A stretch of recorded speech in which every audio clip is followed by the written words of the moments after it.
Madwa, Panyua, Yerushalayim, stand and face Jerusalem.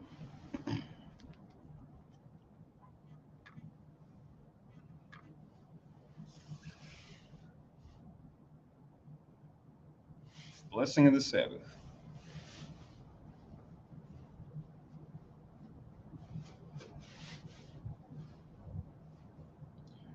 Barakatha Yahweh, Basham, Yahweh Shai, Asherah, Nathan Lanawa, Hashabath, Bashalawam, the Wada, Aman. Blessed are you, Yahweh, the name of Yahweh Shai that gives to us the Sabbath and peace. Thank you, so be it. The Ali Ma'ah Shariah Machad, Psalms 121.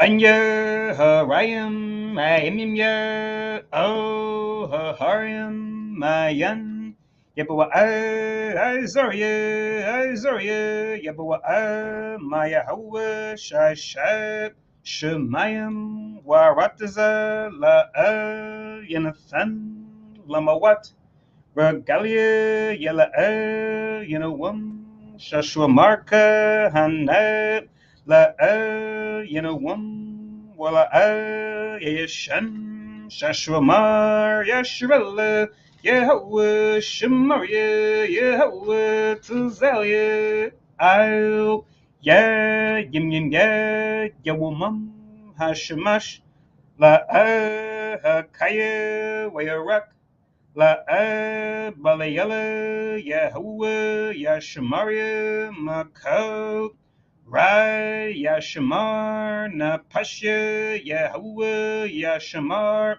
Habalakya Wabawaya Ma'aitha Wa'ai Basham Yahweh Shai Thawada Aman.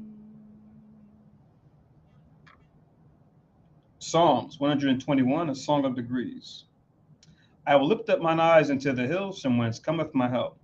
My help cometh from the Lord which made heaven and earth. He will not suffer thy foot to be moved. He that keepeth thee will not slumber. Behold, he that keepeth Israel shall neither slumber nor sleep. The Lord is thy keeper. The Lord is thy shade upon thy right hand. The sun shall not smite thee by day, nor the moon by night. The Lord shall preserve thee from all evil. He shall preserve thy soul. The Lord shall preserve thy going out and thy coming in from this time forth, and even forevermore. Amen. Shema Yasharala, hear, O Israel. Shema Yasharala, Yahweh Eloheinu, Yahweh Echad. Shema Yasharala, Yahweh Eloheinu, Yahweh Echad. Shema Yasharala, Yahweh Eloheinu, Yahweh Echad. Deuteronomy 6 and 4. Hear, O Israel, the Lord our God is one Lord. Amen. Tapala Yahweh, the Lord's Prayer. Abinawa Sheba Shemayim Kodash Haya Shamka Yahweh Malakwafka Taba'a Ratazawanka Haya Aisha Barataza Kaba Shemayim Natanlanawa Lakam Yawam Zad Wasalakanawa Kabawat Nawa Kasalak Nawa Kabawat Yanawa Wala Abiyarnawa O Messiah one Abo Hawashinawa Murai Kaya Laka Hamalakwath Wa Allah Wa Thaparath Wa Walam Aman. Matthew 6 and 9. After this manner therefore pray ye, Our Father which art in heaven, hallowed be thy name. Thy kingdom come, thy will be done in earth as it is in heaven. Give us this day our daily bread, and forgive us our debts as we forgive our debtors. And lead us not into temptation, but deliver us from evil.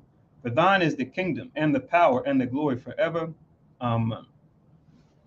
Ha'ai Sharama Tazawah, the Ten Commandments. La'at Yahayat La'kat Alahayim Akarim Alapinyat La'at Taishab La'kat Paso wala Thibadum La Talaquaka Shamwa Yahweh Alahayaka La Shawab Zakar F Hayawam Hashabeth La Kodashwa Kabad Abiyaka Wa Amaka La Thiratazak La Thanaab La Thaganab La Thainad Shakur La Thachamad Ko Asherah Lara'ika Aman. Exodus 20 and 3. Thou shalt have no other gods before me. Thou shalt not make unto thee any graven image, or any likeness of anything that is in heaven above, or that is in the earth beneath, or that is in the water under the earth. Thou shalt not bow down thyself to them nor serve them. For I, the Lord thy God, am a jealous God, visiting the iniquity of the fathers upon the children unto the third and the fourth generation of them that hate me, and showing mercy unto thousands of them that love me and keep my commandments. Thou shalt not take the name of the Lord thy God in vain, for the Lord will not hold him guiltless that taketh his name in vain. Remember the Sabbath day to keep it holy. 6 days shalt thou labor and do all thy work. But the seventh day is the Sabbath of the Lord thy God. In it thou shalt not do any work. Thou, nor thy son, nor thy daughter, thy manservant, nor thy maidservant, nor thy cattle, nor thy stranger that is within thy gates. For in 6 days the Lord made heaven and earth, the sea, and all that in them is. And rested the seventh day. Wherefore the Lord blessed the Sabbath day and hallowed it. Honor thy father and thy mother, thy days may be long upon the land which the Lord thy God giveth thee. Thou shalt not kill. Thou shalt not commit adultery. Thou shalt not steal. Thou shalt not bear false witness against thy neighbor. Thou shalt not covet thy neighbor's house. Thou shalt not covet thy neighbor's wife, nor his manservant, nor his maidservant, nor his ox, nor his ass, nor anything that is thy neighbor's. Amen. Yeshabwa, please be seated.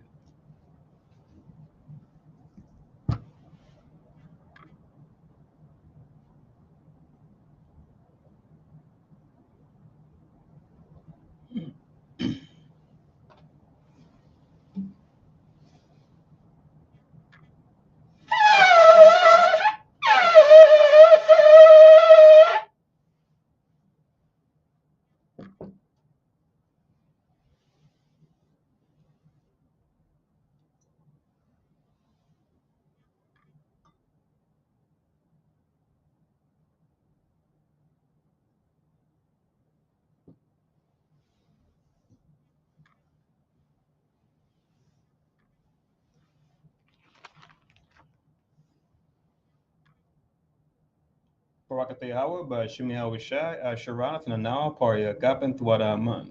La Yahweh, Ba'ashim Yahweh Shai, Af, Yasher Allah.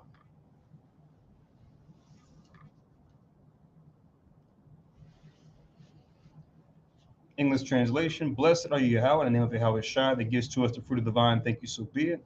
To Yahweh, in the name of Yahweh Shai, with Israel.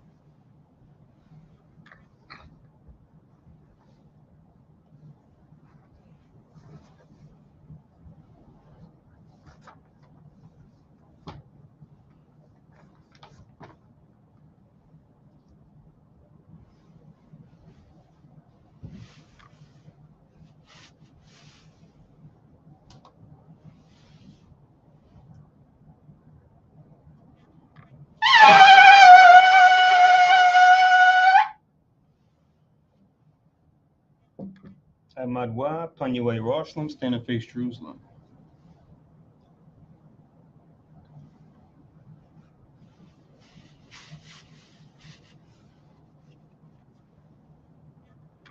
Barakatah Yahweh, Hagado, Rakawam, Abiyar, Wanawa, Aliyawan, Malak, Shal, Shemayim, Warataza, Wako, Dabarim, Kayayam, Wagam, Hamashayak, Mayahawa, Arawanawa, Ahabnawa, Hapulab, Yawa Aitaza, Yahawashai, Zakarnawa, Yahawa, Baratazawan, Ainka, Yash Allah, Zarnawa, Bana, Wazap, Yash Allah, O Nanawa, Yum Yum, Aitha, Kayawumyam, Makwadam, Babakusha, Shalak, Mike Allah, Watazawadak, Alahayim La Maganawa Raparnawa Washamar Elnawa by Kor Shalak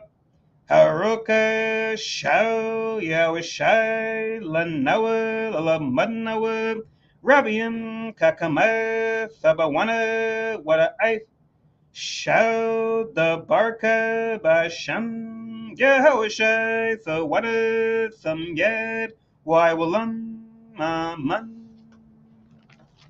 English translation. Blessed are you, Yahweh, the great, merciful, mighty, terrible, most high power, King of heaven and earth and all things living, and also the anointed from Yahweh, our Lord, our friend, the wonderful counselor, Yahweh Shai. Remember, Yahweh, favorably your people Israel. Help us build and gather Israel, most high, we beg you, right now, like the days of old. Please send Michael and the righteous powers to protect us, heal us, and watch over us. Mainly send the Spirit of Yahweh Shai to us to teach us much wisdom, knowledge, and understanding of thy word. In the name of Yahweh Shai, thank you, always and forever, so be it. Repeat the Hebrew only. Blessed are you, Yahweh, in the name of Yahweh Shai that gives to us the law. Barak atah Yahweh, ba'ashem Yahweh Shai, Asherah, Natan Lanawa, Hathawarat. Blessed are you, Yahweh, in the name of Yahweh Shai that gives to us light to see. Barak atah Yahweh, ba'ashem Yahweh Shai, Asherah, Natan Lanawa, Awar, Lara Awat. Blessed are you, Yahweh, in the name of Yahweh Shai that gives to us the ram's horn to call the people. Barak atah Yahweh, ba'ashem Yahweh Shai, Asherah, Natan Lanawa, Karan, Hayo, Lakora, Ha'aim. Blessed are you, Yahweh, in the name of Yahweh Shai that gives to us the olive oil to anoint Israel. Barak atah Yahweh, ba'ashem Yahweh Shai, Asherah, Natan Lanawa, Hasheman, Zayath, Lamashak, Yasha'ala, Yishabwa. Please be seated.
Okay, so Shalom Yasharala.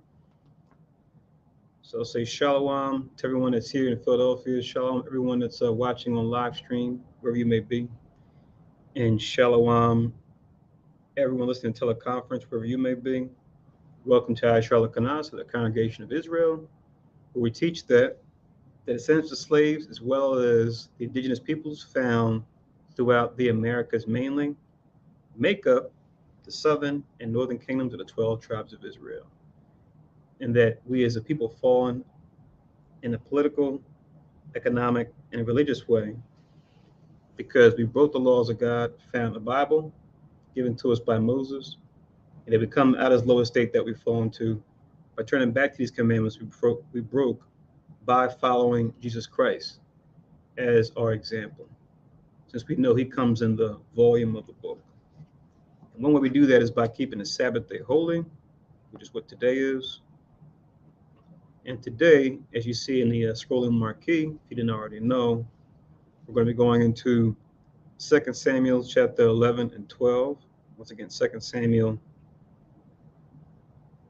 11 and 12. So we're going back to the Old Testament. That's going to be our reading for today.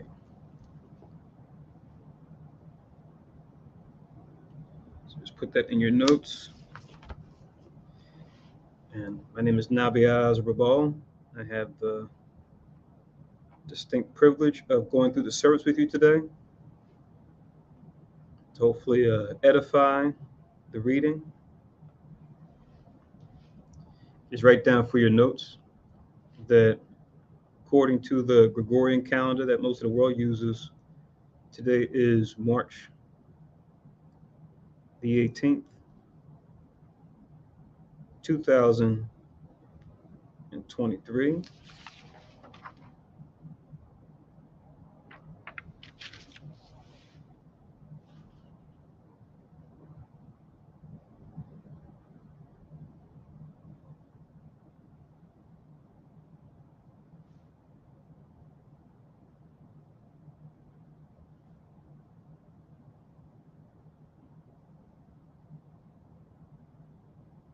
Sorry about that.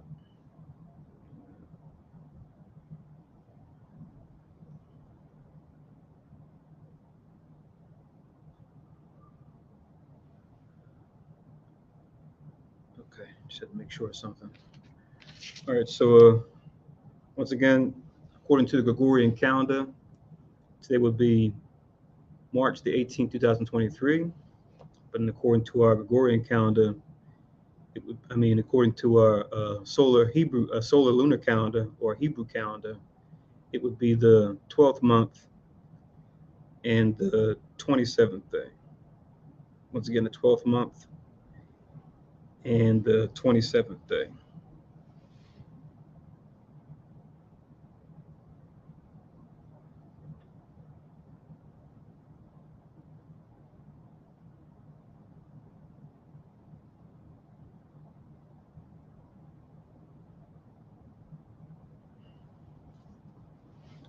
All right.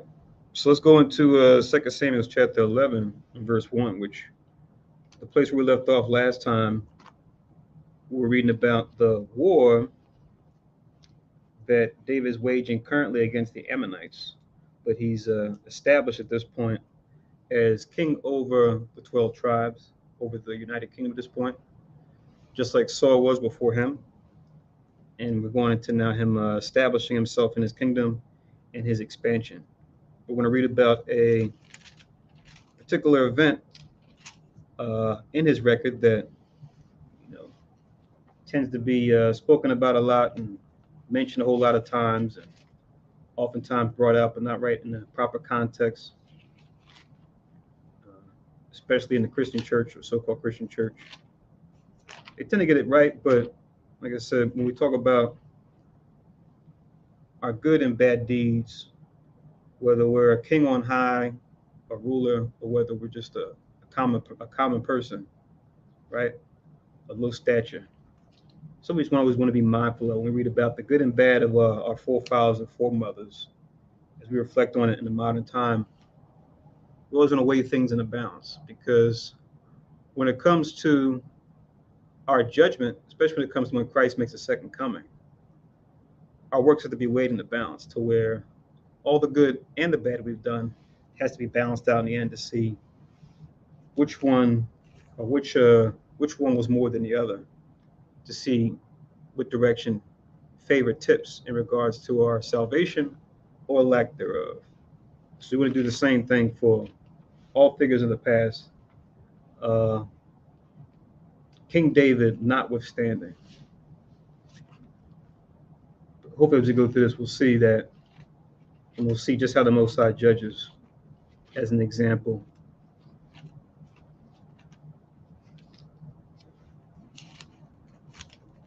Namely, as it goes into how he judged David. But we're going to read about what he did and then the judgment that followed, as we see in the title, his transgression and the judgment that followed.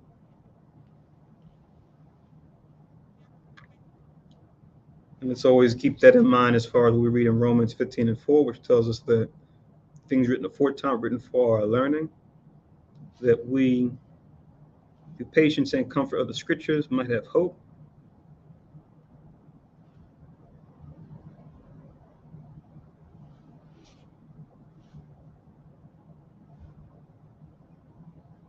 Once again, Romans 15:4.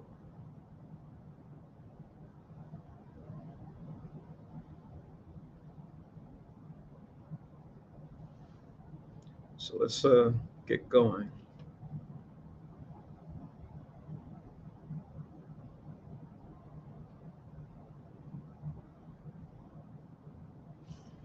So this is 2 Samuel 11:1. It reads,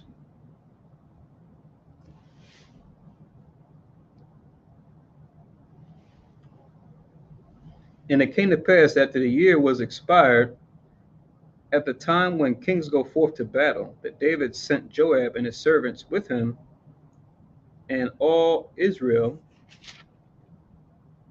and they destroyed the children of Ammon and besieged Rabbah. But David tarried still at Jerusalem." Start getting the stage set as far as the time that they're in. It's going into a time when they were at war to deal with these, not just the Canaanite nations that remained in Israel proper, but also the surrounding nations, which we know Ammon were toward the east. Ammon today would be what we call the so-called Japanese. When we go into the lineage of the children of Ammon, just so we have an idea of what they would have looked like. We see how they are now, so think about them during this time.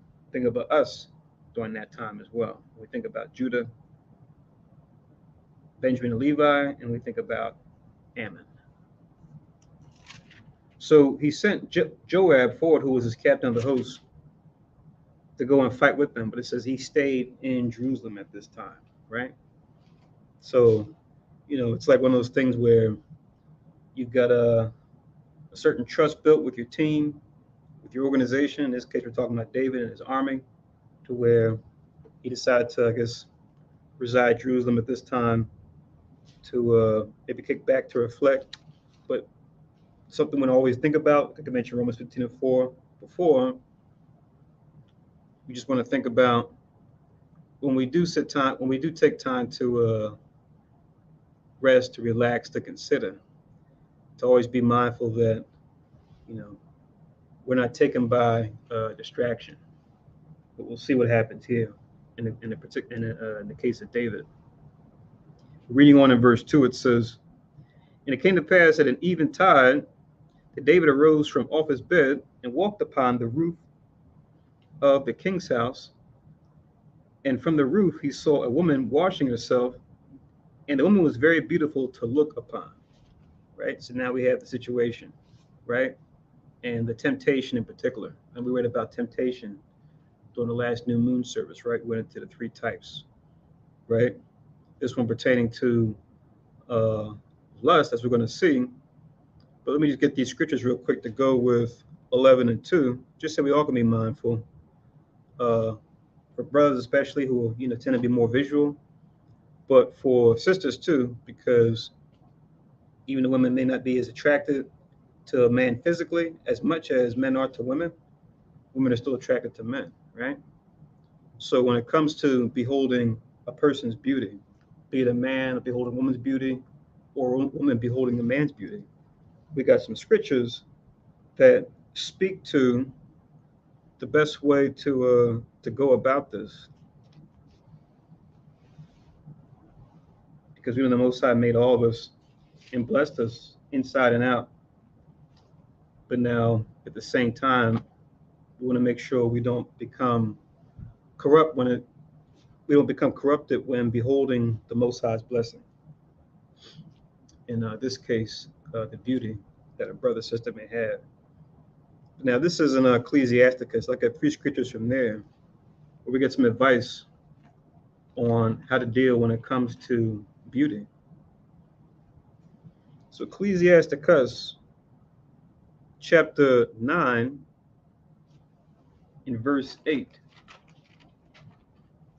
Once again, Ecclesiasticus chapter 9 in verse 8.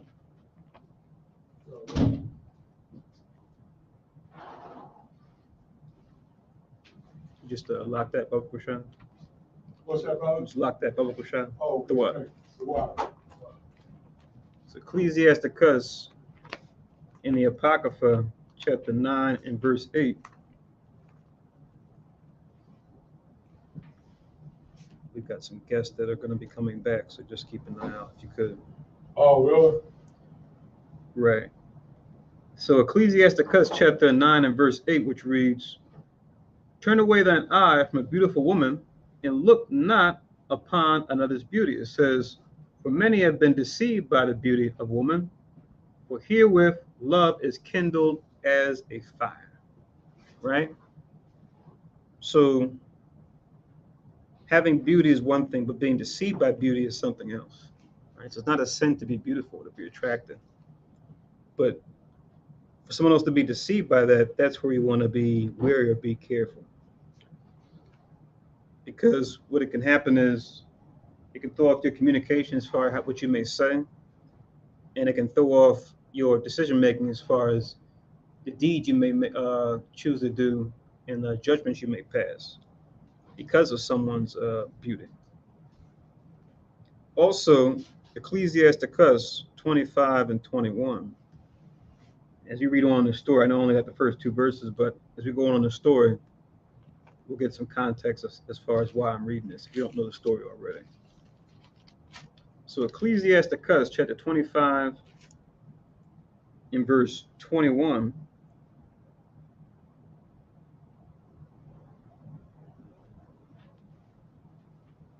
which reads,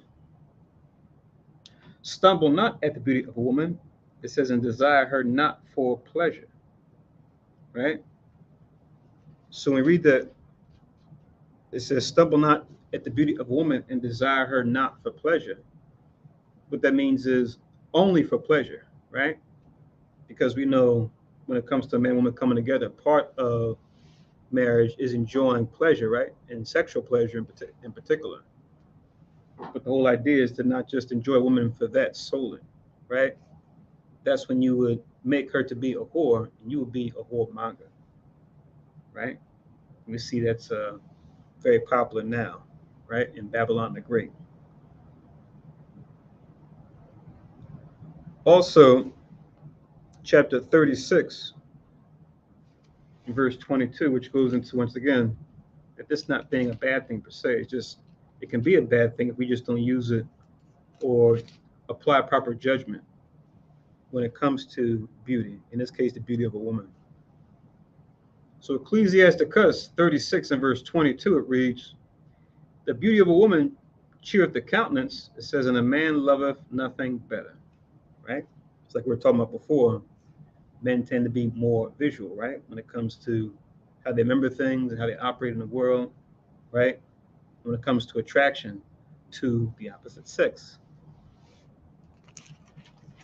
Let me get this one too.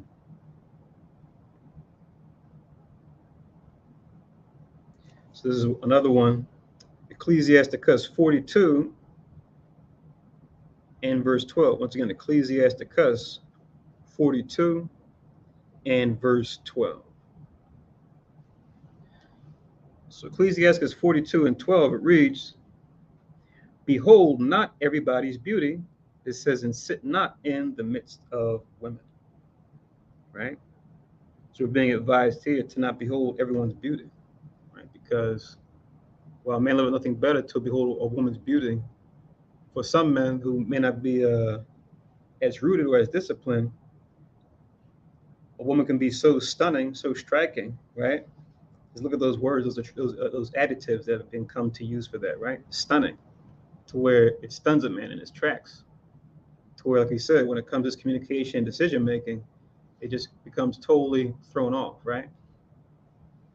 So it's best to, in some cases, even look away, even if you notice someone's beauty, if you know that that's something that you're weakened to where you behold a woman's beauty and it begins to cause you to now in your own mind lust and desire her purely for in a sexual nature. And you pretty much start fornicating with her in your mind. Like we see what Christ talked about in the New Testament as far as in the case of someone who's married, right? When you do that, it's like you've fornicated with them already.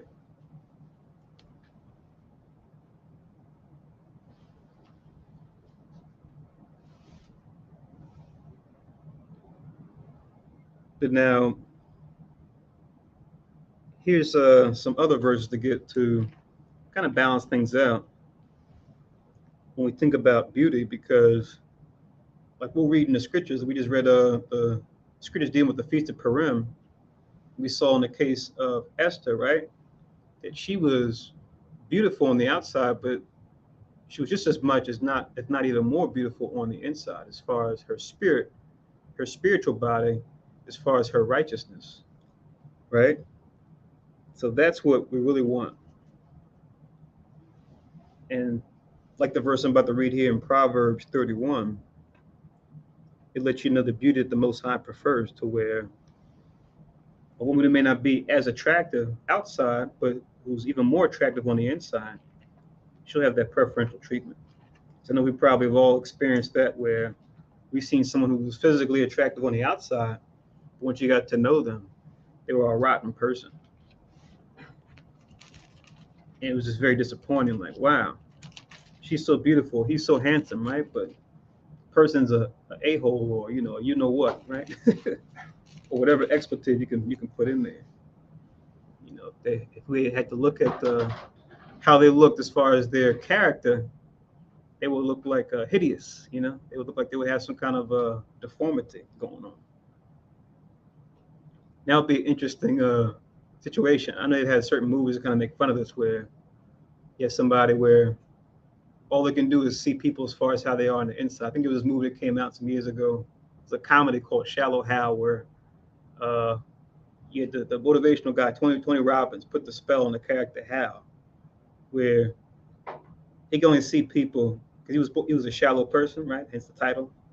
You put a hypnotize him to where he can only see people as far as their character, not how they looked on the outside. So, but if you remember that movie, you know what I mean. But that would be an interesting thing. That's only how you can see people. If you're compelled to see people as far as their character first, then their looks. But now this is Proverbs 31 and 30, which reads, "Favor is deceitful and beauty is vain, but a woman that feareth the Lord, or Yahweh, she shall be praised." You see? So a God-fearing woman, it says she shall be praised. So that's what will set her apart, right? Regardless of looks.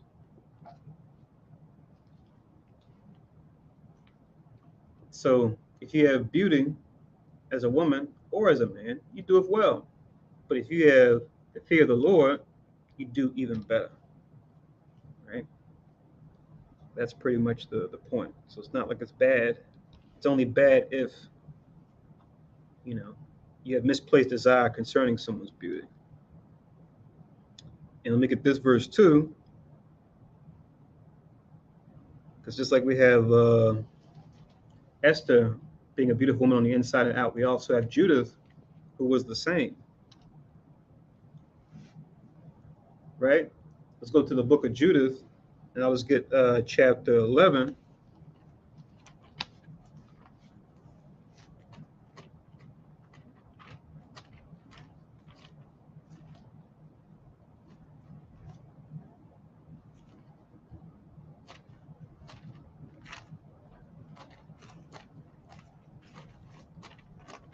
Oops, went the wrong way.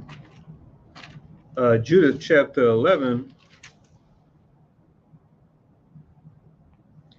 in verse 21.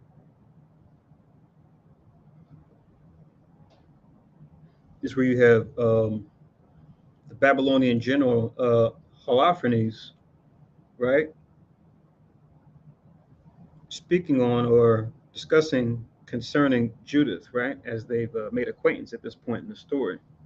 But it says this here in Judith chapter 11, in verse 21, "There is not such a woman from one end of the earth to the other, both for beauty of face and wisdom of words." You see? So she was stunning both inside and out, similar to Esther, like we read about not too long ago. We went into the Feast of Purim and the history behind that. But those are some good verses we can always go back to and reflect on when it comes to this. Just so we can be mindful of it. And as we know, it's constant thing that we have to read up on and remind ourselves of, especially now, like we see in the last days, as Paul told Timothy, men being lovers of their own selves, right? People being vain, right? Uh, we see vanity at an all-time high, and people being, self-absorbed at an all-time high in these last days. And we see these tools that we have to communicate with each other, to send messages to each other, like phones or tablets or laptops even, that, you know, that's a person's pride a lot of times, especially with women as far as looking a certain way and presenting themselves a certain way on social media, right? So this is 2 Samuel's back in 11 again. I'll read verse 2 again, but let's read on. So 2 Samuel chapter 12 and verse 2. I'll read it again. It says, "And it came to pass in an eventide that David arose from off his bed and walked upon the roof of the king's house. And from the roof he saw a woman washing herself, and the woman was very beautiful to look upon." It says, "And David sent and inquired after the woman, and one said, Is not this Bathsheba, the daughter of Eliam, the wife of Uriah the Hittite?" Right? So then he was so captured by this woman and her beauty, as she bathed, he inquired about her when it came to his servants, right? And they identified her as the daughter of Eliam, the wife of Uriah the Hittite, right? So now we go into Uriah the Hittite, who she's married to. What we find is that he's one of David's mighty men, or like we might say in the modern warfare, we refer to as like special forces or shock troops, right? You have certain soldiers that have specialized training, right, to do like espionage or especially strong when it comes to breaking through certain defenses, right? He was part of this group of 30 that we read about. And we'll get more into this when we get later on in Samuel's. We'll read about the group as a whole. But as far as his name being mentioned, when you read in 2 Samuel's 23, as well as 1 Chronicles 11, you'll see the roster. Then also amongst that 30, you also have 3 that are like top notch when it comes to David's mighty men, right? Or you'll see in the Hebrew, it'll say the word, I think it's Gabawarium, something like that. It just means mighty men. I know your name, right? Means mighty man. So Gabawarium or Gabarium just means mighty men plural. And it's funny, we even have an archangel named Gabriel, which in the Hebrew, his name is Gabar Allah, right? So we see that name Gabar being used for his group of mighty men. And it's a very popular name in Israel. As we see now, you have a lot of brothers that have the name Gabar in their name, right? And for that same reason.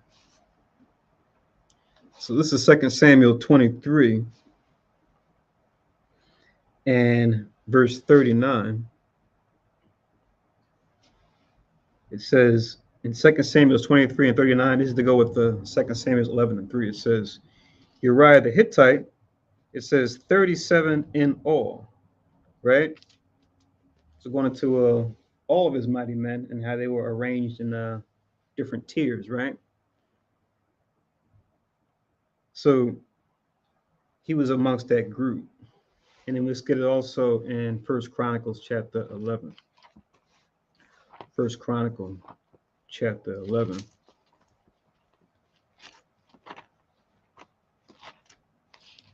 Like I said, we'll go into them in more detail when we get there in the story. So this is 1 Chronicles 11 and verse 41.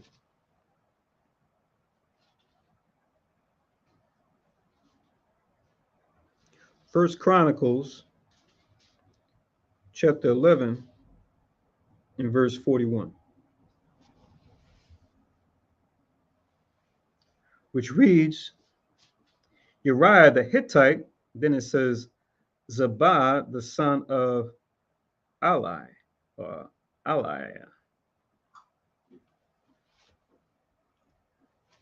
Once again, this same chapter goes into uh, David's mighties, or his mighty men, or Gabawarian.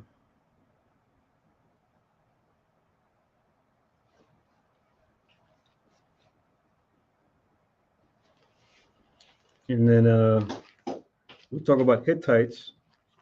You look at in the Hebrew, it just says Chafia, which is the root word coming from Chaf. That's how you say Heth. So who is Heth come out of? Let me go back to our table of nations. Genesis chapter 10.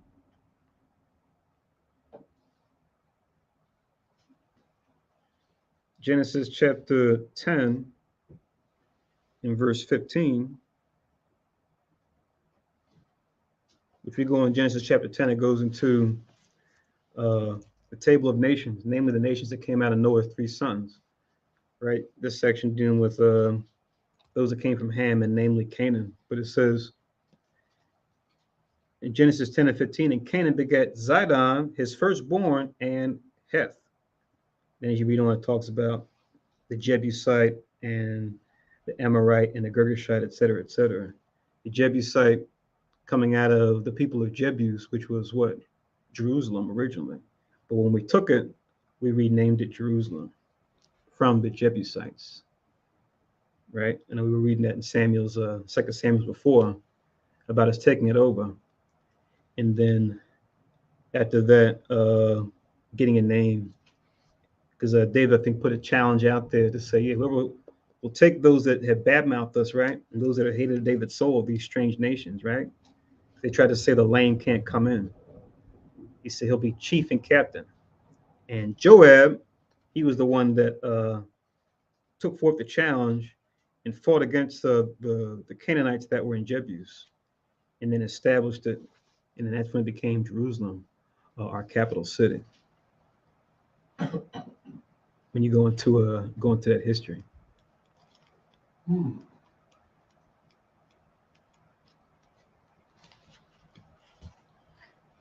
Okay, so let's go back to 2 Samuel chapter 12. Let's read on.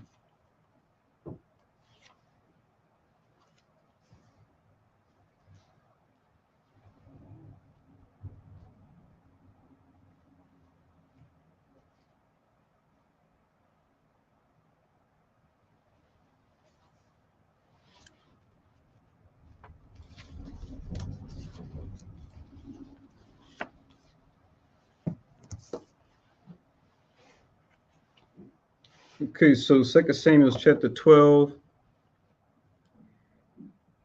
and now we're in verse 4. So 2 Samuel 12 and 4 reads, and David sent messengers and took her, and she came in unto him, and he lay with her, right? And this lay with her isn't just them, cuddling, right? They did the do, even though she was a married woman. That's why it says, for she was purified from her uncleanness, and she returned unto her house, right? So when it says that last part, she was purified from her uncleanness. Why? Because when we go into the law, just like we'll read history in the scriptures about our forefathers and foremothers, and we'll see things they did, things they didn't do, and why, if it was according to the law or not, right? They're at least applying the laws of uncleanness. But now we go to Leviticus, it tells us this. Leviticus chapter 15, we talk about the laws of uncleanness.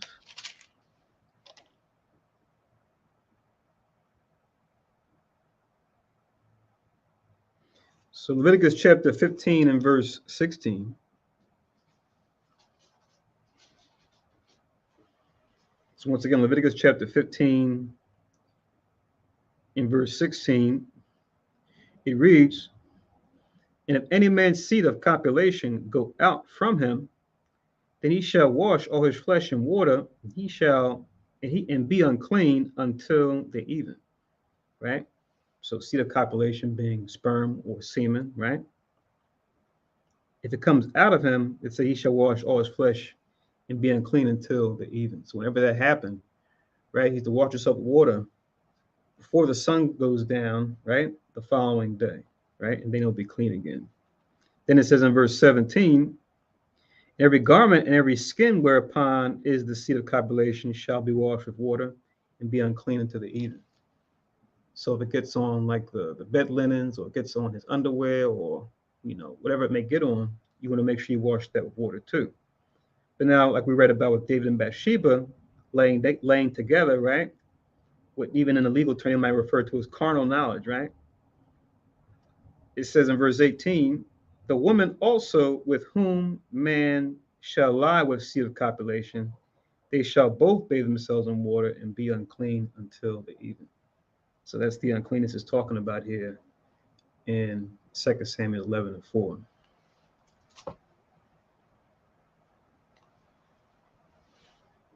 But now see what happens in verse 5.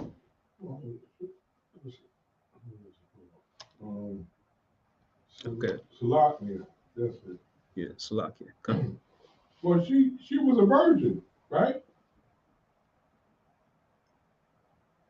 You mean like a young woman, or what do you mean? I mean, like without having sex. I don't know about that. So she was married to Uriah the Hittite. Okay. All right. Oh wow! So he messed with a woman who had already. I thought she was just engaged to be married. I didn't know she had did to do with Uriah already. Yeah, I mean that's yeah. I mean, it doesn't say specifically that they did, but it's implied. Oh, okay. And either way, she was betrothed to Uriah. So that's what I was saying earlier for verse 3. So in verse 5 it reads, and the woman conceived and sent and told David and said, I am with child. So just as we know, right? We didn't go to health class already, right? Or learn this from our folks that only takes one time, right? So she conceived after this act of adultery, because like I said, she's like we read rather, she's married, she was already married, and he lay with her and she conceived. So it says she sent to him to let him know that she was with child, right? So we know the time it takes, just a little over a month, right? When a woman misses her menstrual cycle, she knows, especially if she's been intimate with a man, she knows that she's conceived, right? If her menstrual cycle doesn't come the next month. But now reading on in verse 6, it says, and David sent to Joab, saying, send me Uriah the Hittite. And Joab sent Uriah to David, right? So now we're going to see what David thinks of or thinks to do now, given the situation that Bathsheba, the wife of Uriah the Hittite, is with child. It says in verse 7, and when Uriah was come unto him, David demanded of him how Joab did and how the people did and how the war prospered. Something was kind of interesting because I was reading this in the Hebrew too. I was looking over it. When it says how the people did and how Joab did and how the war prospered, you'll see the word shalom there, right? Which just means like, we know we say it to each other, just which means peace, but it also just means like, well doing or doing well. So it's kind of ironic the word shalom there is it talking about doing battle. Anyway, reading on in verse 8, it says, and David said to Uriah, so he was pretty much asking him, you know, how things are going or how things fare in the battle against the Ammonites, right? Since they were our current enemy at this point, as we're expanding the kingdom, we're fighting against them now. So he's pretty much giving asking for an update of, as far as how things are going. It says, and David said to Uriah, go down to thy house and wash thy feet. And Uriah departed out of the king's house, and there followed him a mess of meat from the king, right? Or like a portion. Kind of like what he handed out to the people. Remember when he handed them out to all the people when they brought the Ark of the Covenant back. But he gave him one particular portion particular portion just for him, right? And told him to take leave. So now, as you read on, we're going to see if we don't put two and two together already, just by what he's doing, we can discern what David's thinking, which is let me get him off the battlefield and get him back home uh, with his wife, right? So that they can go back to domestic affairs. I'll just say it like that, right? So it says in verse 9, but Uriah slept at the door of the king's house with all the servants of his lord, went not down to his house, right? So even after being given these things and being given leave of David, right? His king, it says that he still abided by the king's house and still abided by the servants that were there. He didn't go home. As we read on, we're going to find out why. It says in verse 10, and when they had told David, saying, Uriah went not down unto his house, David said unto Uriah, camest not thou from thy journey? Why then didst thou not go down unto thine house, right? So he pulled him from the campaign against the Ammonites, right, which was towards the east, right? Not exactly close by, right? He's saying, why didn't you go home? Why did you stay? And we're going to see Uriah's response here in verse 11. It says, and Uriah said unto David, the ark and Israel and Judah abide in tents, and my lord Joab and the servants of my lord are encamped in the open fields. Shall I then go into mine house and eat and to drink and to lie with my wife? As thou livest and as thy soul liveth, I will not do this thing, right? So Uriah, right, being encouraged within himself to stand by his combatants, right, to stand by his fellow soldiers, right? Whatever condition they're in, that he would be in that same condition as well, at least while the battle still continues, right? So, you see this in warfare. You see it even in things that are more trivial, like sports, right? Where, if you're able-bodied and you're able to get in the game, you want to play the game. You don't just want to be there spectating, right? Especially if you have ability, right? You want to put your brick in for the team, right? In this case, he wants to put his sword in for the army that he fights for, right? So, if anything, this is actually, a noble gesture. So, David's attempt to try to get him to go back home, we see is it's not working thus far, right? And Uriah's got a good reason as far as why he doesn't want to go home at this particular juncture, right? And David really can't say anything against it, right? Unless he, forces him. But now reading on in verse 12, it says, and David said to Uriah, tarry here today also, and tomorrow I will let thee depart. So Uriah abode in Jerusalem that day and the morrow, right?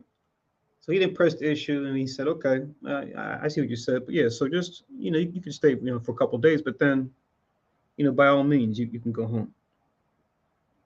It says in 13, and when David had called him, he did eat and drink before him, and he made him drunk, and at even he went out to lie on his bed with the servants of his Lord, and went not down to his house, right? So Dave's really laying it on with the special treatment towards Uriah the Hittite.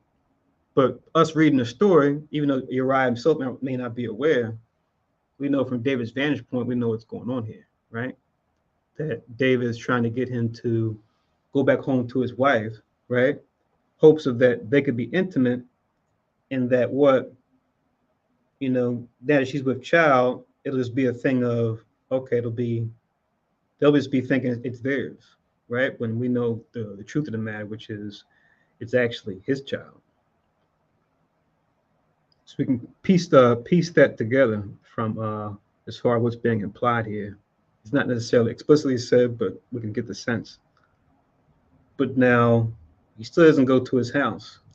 So now we're going to see David try something else in verse 14, where it reads, and it came to pass on the morning that David wrote a letter to Joab and sent it by the hand of Uriah. And he wrote in the letter saying, set Uriah in the forefront of the hottest battle, and retire ye from him, that he may be smitten and die. Right? So now he's given Uriah this letter to go deliver to Joab. Uriah, none the wise to the contents of the letter, which pretty much are what?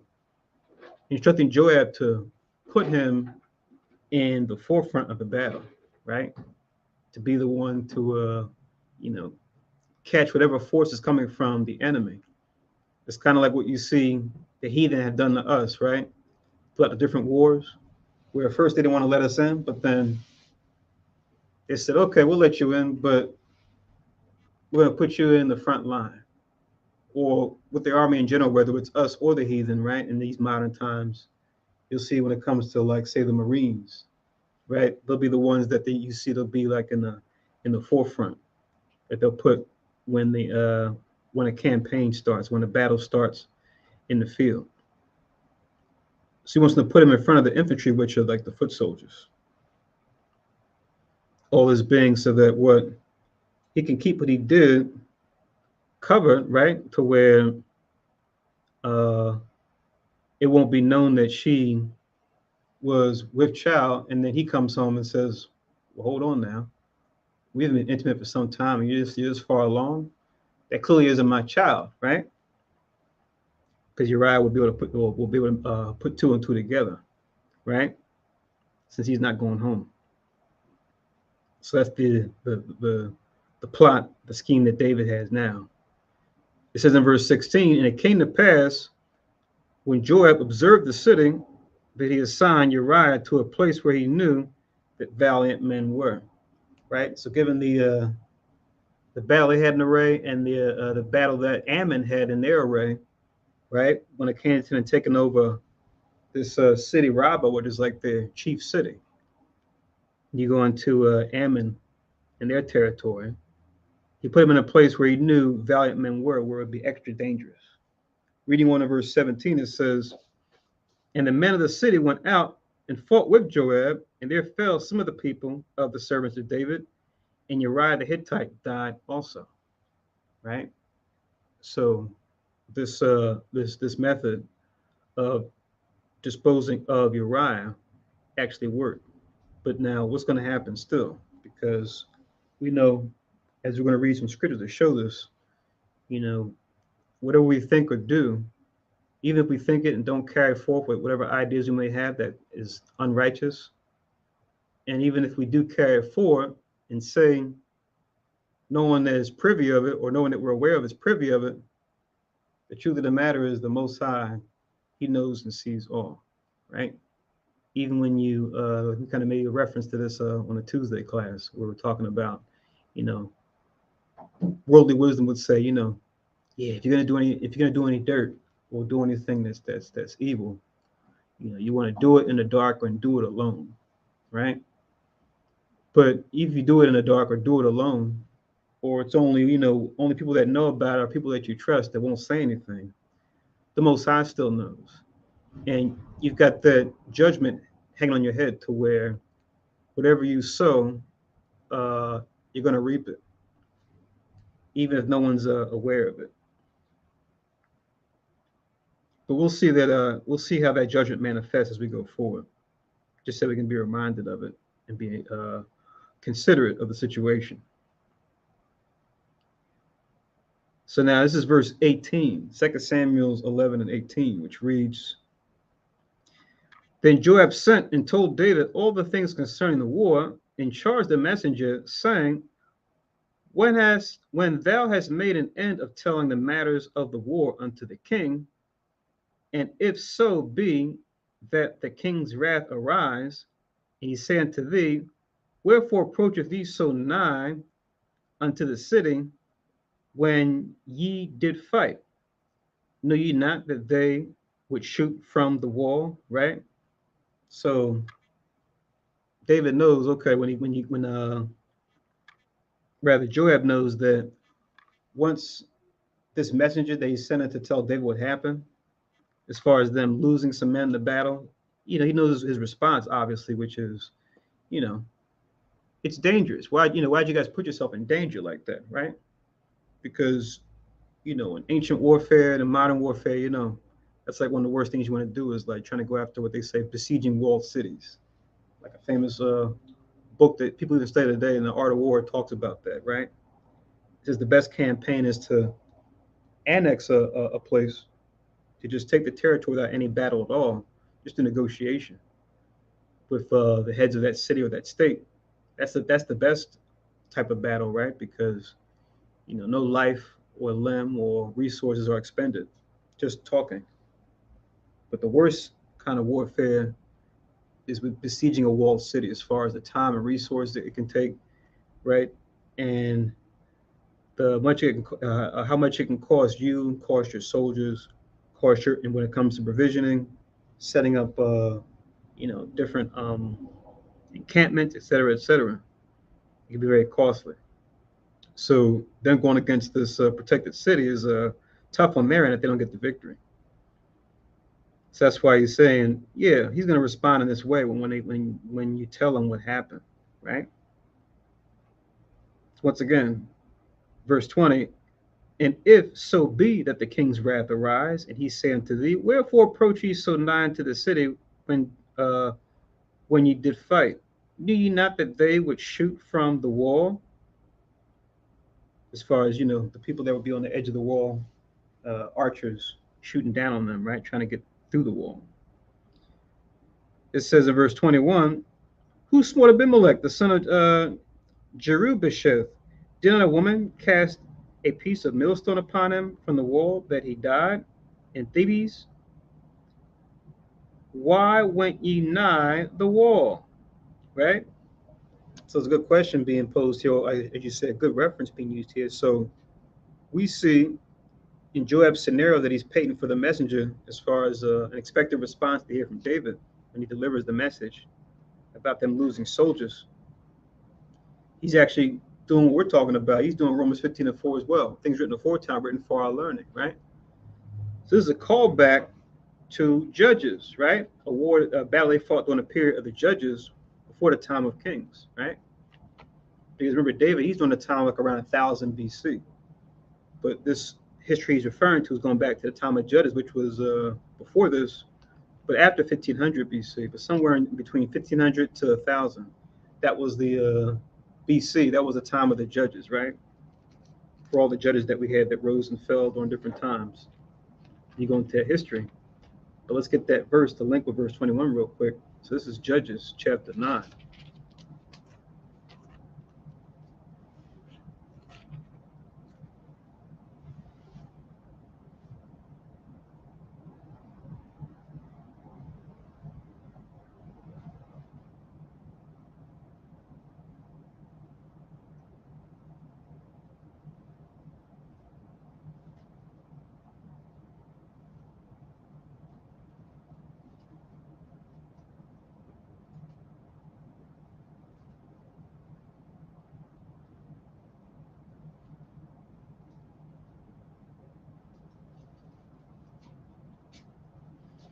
So Judges chapter 9,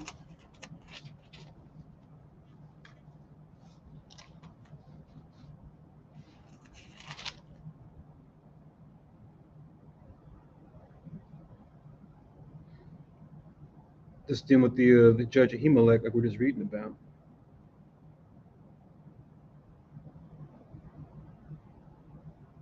I'll start from verse 50. So Judges chapter 9 and verse 50 reads, then went Abimelech to Thebes and encamped against Thebes and took it.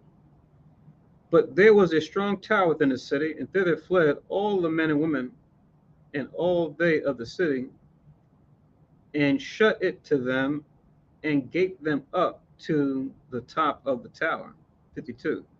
And Abimelech came unto the tower and fought against it, and went hard unto the door of the tower to burn it with fire, right?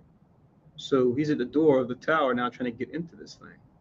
Now it says in verse 53, and a certain woman cast a piece of millstone upon Abimelech's head, and all to break his skull, right? This woman at the top of the tower, right, saw him trying to break through the door. She took a millstone, right, which we know a millstone is like a big stone we would use to grind mill, right? Oftentimes we will make it into the shape of a wheel, right, depending on the type of mill you had set up. It usually would be like a stone shaped like a wheel, and they would use a stick and put it in the middle, make like a donut, and then roll it around like a flat surface, like a flat stone surface. And put the wheat, they would lay the wheat or the corn, wherever it was, that they would use, and then roll the stone over it to turn it into meal, right? That's how you get wheat and make it into flour, or like get corn and make it into cornmeal, right? That was the process that we did. Like, was that famous? You always see it in the supermarket where it's like you got the gadite head like this sideways with the feathers, Indian head cornmeal, right? You always see that, you know. Or was it gold medal flour, right? So way back when we used to live off the land, we used to actually, get our own way to make our own flour, not just buy it in the supermarket, like how we do now, since most of us are in the city as opposed to living in the country. Reading on, it says, verse 54, then he called hastily unto the young man, his armor bearer, and said unto him, draw thy sword, and slay me, that men say not of me, a woman slew him. And his young man thrust him through, and he died. And then it says, finally, in 55, when the men of Israel saw that Abimelech was dead, they departed every man unto his place. Right? So even though they asked him to do that, it's still here in the record. So it's recorded what happened. Kabar, if you could. So that's Judges chapter 9, verse 50 to 55. This is the history that Joab is making reference to, as far as him predicting or him anticipating what Daniel would, not Daniel, but him anticipating pretty much what David would say in response to him, right? As far as them losing soldiers during the battle, them going close to the wall of the city that was in Rabbah. So let me go back to verse 21 and read it from the top again. So back in 2 Samuel chapter 11 and in verse 21, it reads, who smote Abimelech, the son of Jerubasheth. Did not a woman cast a piece of millstone upon him from the wall that he died in Thebes or Thebes? Why went ye nigh the wall? Right? So that's what we just read the history about that. So he's saying, yeah, why would you guys do that? Right? And lose soldiers like that. Then say thou, that servant Uriah the Hittite is dead also. So Joab was really good at being able to have certain messages be delivered to where it'll just be between him and David, or him and maybe a close circle, right? So we'll see as you go through 2 Samuel's how David will use certain people of Israel, whether it be servants or handmaids or what have you, and he'll give them like coded messages where they'll say or do a certain thing, and then David will be able to understand, oh, okay, this is what Joab is trying to tell me, trying to communicate to me, right? So Joab had different clever ways to convey certain ideas or certain information. So he's going to have the servant pretty much telling Uriah the Hittite is dead also, which was, what he wanted to do anyway. Now, even though it's not righteous, the situation, but at least he'll know. Reading on to verse 22, it says, so the messenger went and came and showed David all that Joab had sent him for. So he's doing exactly what Joab put him up to. 23, and the messenger said to David, surely the men prevailed against us and came out unto us into the field, and we were upon them even unto the entering of the gate, right? So the entering of the gate of the city, right? It says, and the shooter shot from off the wall upon thy servants, like we were talking about with cities back then, especially. They had a perimeter where the gate was, and then on that gate, you see it sometimes with like a certain historical reenactments of ancient battle, or like period pieces of certain movies, certain TV shows. You'll see people that They always have archers, posted in high elevations, right, shooting down on soldiers trying to come into a place. So you can have a mental image. So 24 again, and the shooters shot from off the wall upon thy servants, and some of the king's servants be dead, and thy servant Uriah the Hittite is dead also. So he told him. 25, then David said unto the messenger, thus shalt thou say unto Joab, nothing displease thee, for the sword devoureth one as well as another. Make thy battle more strong against the city and overthrow it, and encourage thou him. Right? So David, right, that Uriah is dead. He's sending him a message pretty much to tell him to encourage Joab, if he isn't already, to continue the battle, continue the siege against Ammon, right? So to finish the war. He pretty much more or less says when he says, for the sword devour one as well as another, right? That's like, kind of like the equivalent today where we say, like all's fair, love and war, so to speak, or, you know, to quite use a scripture, even when you're righteous, let alone wicked, you can still fall in battle, right? Or if you're extra careful, right? If you're extra prepared, right? If you're extra skilled in a certain thing, you can still have misfortune, right? You can still make a blunder. So where does it say this? I'll give you two verses where this idea is also conveyed. Go to Ecclesiastes. Hold this in 2 Samuel 11:25. Go to Ecclesiastes, chapter 9, verse 11 and 12.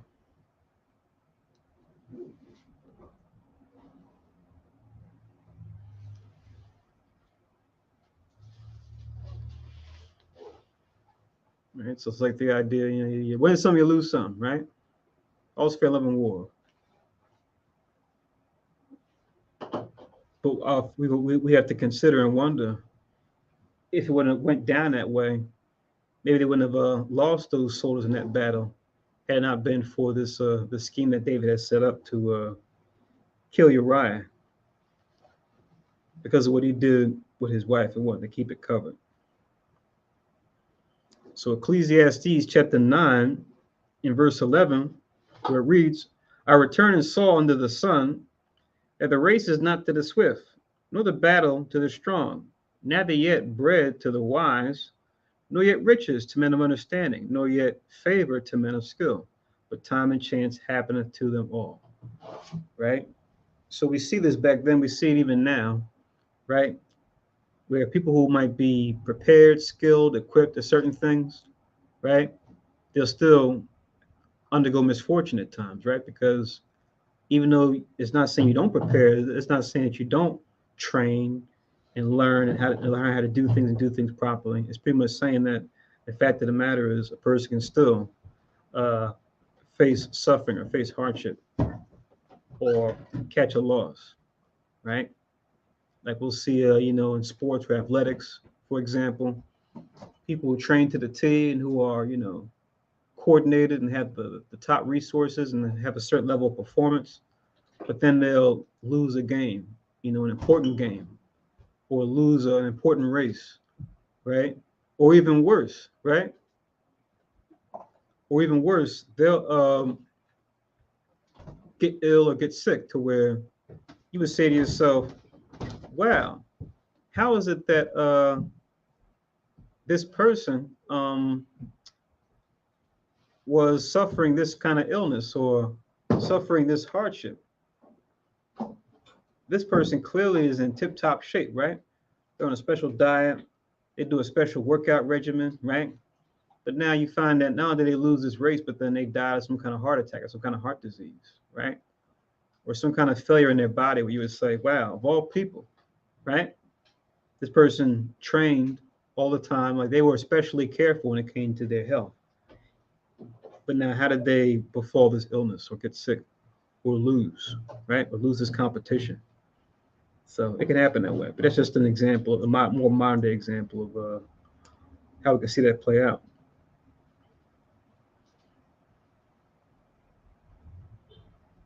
But it's not necessarily just for physical attributes. It could be for attributes that require a certain level of skill. You might be good at a certain thing, right?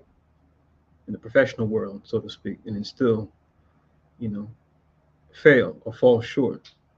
Or someone who's known for always having some kind of money coming in, but then, like it says, bread to the wise, right?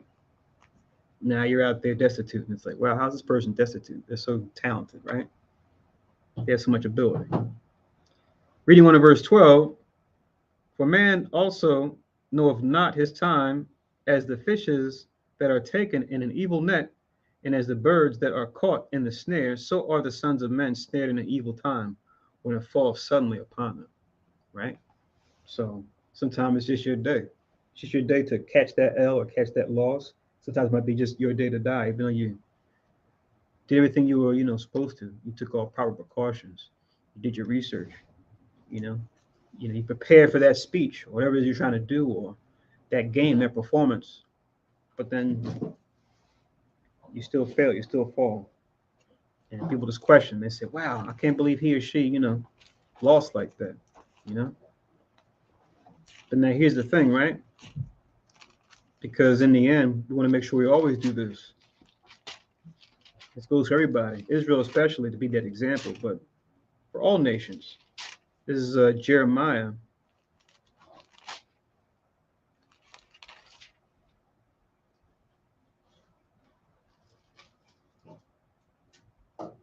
chapter 9 and verse 23, to go with what we read in Ecclesiastes 9, 11 to 12. So Jeremiah chapter 9 and verse 23, it reads, thus saith the Lord, thus saith Yahweh, let not the wise man glory in his wisdom, not let the mighty man glory in his might. Let not the rich man glory in his riches. Right? So if you're known for wisdom, don't glory in that wisdom that you have. If you're known for might or strength, don't glory in that might. If you're known for riches or wealth, don't glory in those riches. 24. But let him that glorieth glory in this, that he understandeth and knoweth me, that I am Yahweh, which exercise loving kindness, judgment, and righteousness in the earth. For in these things I delight, saith the Lord. You see? So know what you do, right? Whether you win or lose, right? Whether you succeed or fail, whatever your gift may be, right? Make sure that you always acknowledge the Most High. That's what we're reading here. Make sure you acknowledge that you understand and knoweth Him, the Most High, because like we talked about before, He's the one responsible for your riches, if you have it, might, if you have it, wisdom, if you have it, right? But it's easy for us and the heathen, especially when we follow them too, to think, oh, it's me. It's my wisdom. It's my wealth. It's my strength that saved the day, right? That helps people, right? I'm the reason why, the team won, or we have quarterly earnings, that are better than the whole history of the company, or whatever it is that you did, right? It's easy for you to, pat yourself on the back and not give the Most High that glory. It's just some wisdom as far as, when we see these things. We have examples like we're reading here in Samuel's, or like we read even other historical books like the Acts of the Apostles, or like even in the Maccabees we're reading not too long ago, where you'll see that. So back to 2 Samuel's chapter 11. I'll read 25 again. It says, then David said unto the messenger, thus shalt thou say unto Joab, let not this thing displease thee, for the sword devoureth one as well as another. Make thy battle more strong against the city, and overthrow it, and encourage thou him. Then it says in 26, and when the wife of Uriah heard that Uriah her husband was dead, she mourned for her husband. So she mourned for her husband who had died in this battle that, we have the inside track reading the story, afterwards of how that happened, right? Then it says in verse 27, and when the morning was past, this morning not talking about like good morning, talking about mourning like as far as her mourning for her husband, right? Now she's a widow. It says David sent and fetched her to his house, and she became his wife and bare him a son. But the thing that David had done displeased the Lord. Right? So that ends that chapter. As you go into chapter 12, we want to see, as we see in the title, David's transgression and judgment. Right? Chapter 11 tells us the transgression, what took place, and why. Chapter 12 is going to go into the judgment that the Most High saw fit for David in this situation. Right? Remember, I mentioned this when we first started the Sabbath service. When it comes to, our people back then or now, when it comes to whatever our station may be, we might be blessed with a lot or blessed with a little. We may be high in society or low in society. It doesn't matter. The Most High weighs our righteousness and wickedness in the balance when it comes to His judgment. When He decides how He wants to deal with us when it comes to our words and deeds. So that's the 2 Samuel 12 and 1. It reads, "And Yahweh sent Nathan unto David." You go into Nathan, he's one of David's prophets, right? Him, and I think he has another one called Gad, like the tribe of Gad. His name is Gad also. I think we'll read about him later on in 2 Samuel. It says, Yahweh sent Nathan unto David, and he came unto him and said unto him, there were two men in one city, the one rich and the other poor. The rich man had exceeding many flocks and herds, but the poor man had nothing save one little ewe lamb, which he had brought up and nourished up. And it grew up together with him, and with his children. It did eat of his own meat, and drank of his own cup, and lay in his bosom, and was unto him as a daughter. Right? So Nathan's telling this story about a rich man and a poor man, and his poor man having a ewe lamb or a female lamb that he nourished up, right? And that he was close to. It says in verse 4, and there came a traveler unto the rich man, and he spared to take of his own flock and of his own herd to dress for the wayfaring man, which just means a traveling man, right? Wayfarer just means to travel by foot. Wayfaring man that was come unto him, but took the poor man's lamb and dressed it for the man that was come to him, right? So this rich man had plenty to get to this traveling man, right? Who, you read you read the scriptures, as verses that talk about that, as far as your want shall be as an arm as a man that traveleth, meaning your lack, because when you're a traveling man, you get to travel light, and your resources can run out rather quickly, right? If you don't, you know, pack appropriately, you might run into trouble on the way to going from point A to point B, and you might be destitute if you're not careful. Right? If you don't have another town, you can go to another place where you can stack back up. There's other things that can befall a traveler. He could be robbed.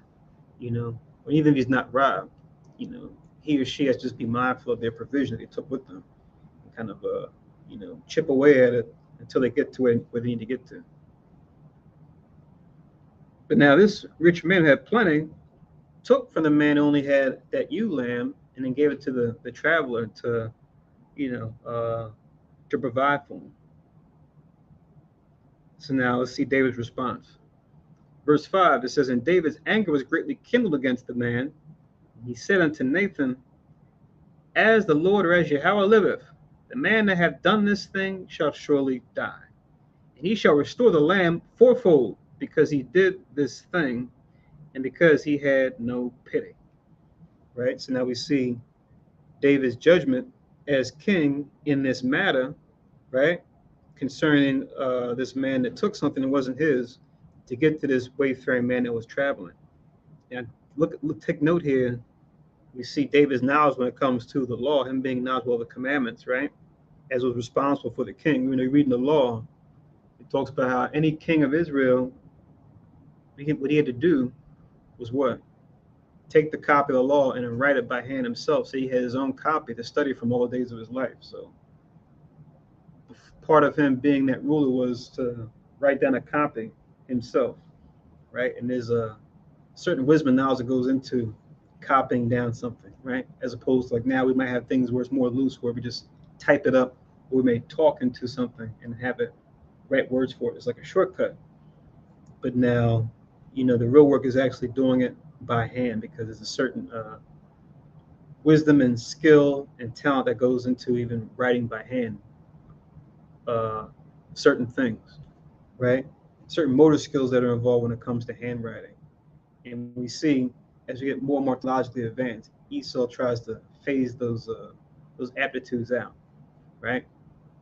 To where now, kids, you ask them what cursive is, and they're just like, cursive? What's that? Right?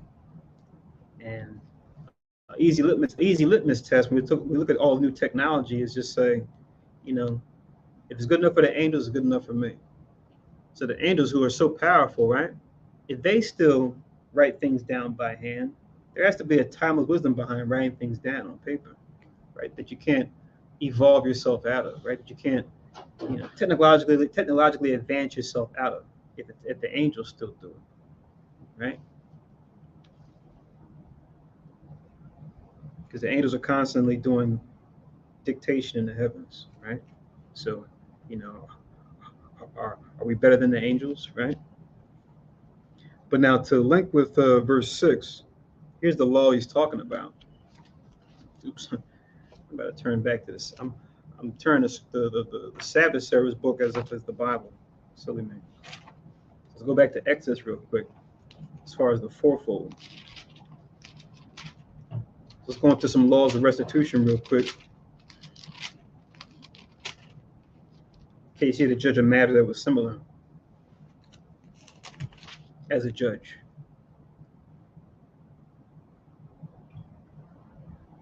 So Exodus 22 and 1 to link with 2 Samuel 12 and 6. So Exodus 22 and 1 is where that fourfold comes from. This whole chapter is going to read because it goes into restitution for like loss of property, whether it be animals or crops or your house, right, etc. So Exodus 22 and 1, it says, if a man shall steal an ox or a sheep and kill it or sell it, he shall restore 5 oxen for an ox and 4 sheep for a sheep. So why 5 oxen for an ox? Why 4 sheep for a sheep? Most High said he's got his reason, but that's the law. That's why David said fourfold for the sheep that rich man took from the poor man to get to the traveler. So a legal reference, if you will. So a hand. Let you put your hand up. But now Nathan's going to spring something on David, right? It's going to catch him. So 2 Samuel chapter 12 and verse 7 now. It reads, and Nathan said to David, thou art the man, thus saith Yahweh, power of Israel. I anointed thee king over Israel, and I delivered thee out of the hand of Saul, and gave thee thy master's house and thy master's wives unto thy bosom, and gave thee the house of Israel and of Judah. And if that had been too little, I would moreover have given unto thee such and such things. Wherefore hast thou despised the commandment of Yahweh to do evil in his sight? Thou hast killed Uriah the Hittite with the sword, and hast taken his wife to be thy wife, and hast slain him with the sword of the children of Ammon. So the prophet, as prophets do, we see, as we'll see throughout, as you read throughout Samuel's and Kings, we'll see other scenarios like this where a king or a ruler might not be doing what he should, and the Most High have a prophet come to him on the Most High's behalf to say, because you said this or because you did this, now here's the judgment, right? Given the situation. So David, thinking that Nathan was pretty much giving him like a matter that happened, it was really just a parable. But the parable was actually talking about him and Uriah and his wife Bathsheba, right? Being the parallel to the ewe lamb from verse 3. See, the way it was presented, though, David didn't know it at first, right? He thought it was an actual matter that took place that needed judgment. As I'm sure Nathan probably told him, situations like that on many occasions, right? Just like other servants that he would have had. Reading on in verse 10, so it says with the children of Ammon, because remember he put them in the front of the battle as they were fighting Ammon and Rabbah, their city, their capital city. Verse 10, now therefore the sword shall never depart from thine house, because thou hast despised me, and hast taken the wife of Uriah the Hittite to be thy wife. See that?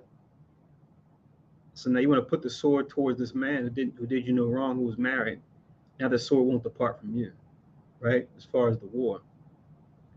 This says in verse 11, thus saith Yahweh, behold, I will raise up evil against thee out of thine own house, and I will take thy wives before thine eyes, and will give them unto thy neighbor, and he shall lie with thy wives in the sight of this son.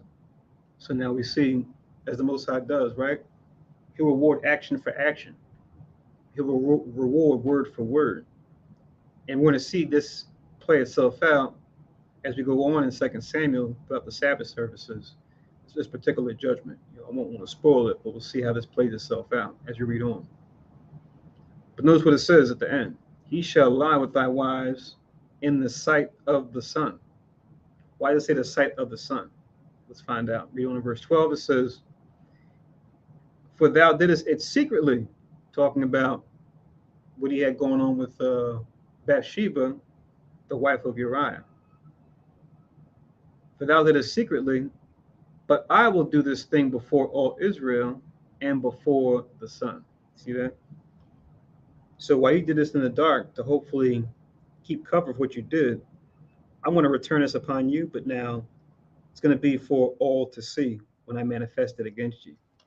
And like I said, as you read on in 2 Samuel, we'll see how the Most High will return this judgment upon David as far as the action that he took. But now, link with chapter 12 and verse 12. We actually read this during the Tuesday class, if you guys remember. Let's get these verses real quick. In Ecclesiasticus.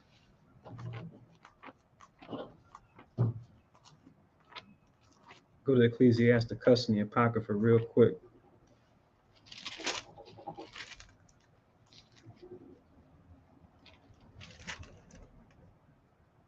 Ecclesiasticus 23.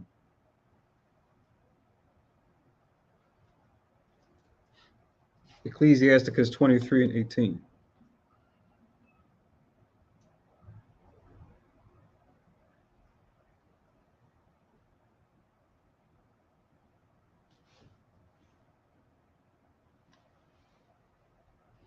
It reads, Ecclesiasticus 23 and 18. It says, a man that breaketh wedlock saith thus in his heart, who seeth me? I am compassed about with darkness. The walls cover me, and nobody seeth me. What need I to fear? The Most High will not remember my sins. So it's saying, for a man, in this case, it mentions breaking wedlock. So a man committing adultery who's already married, right?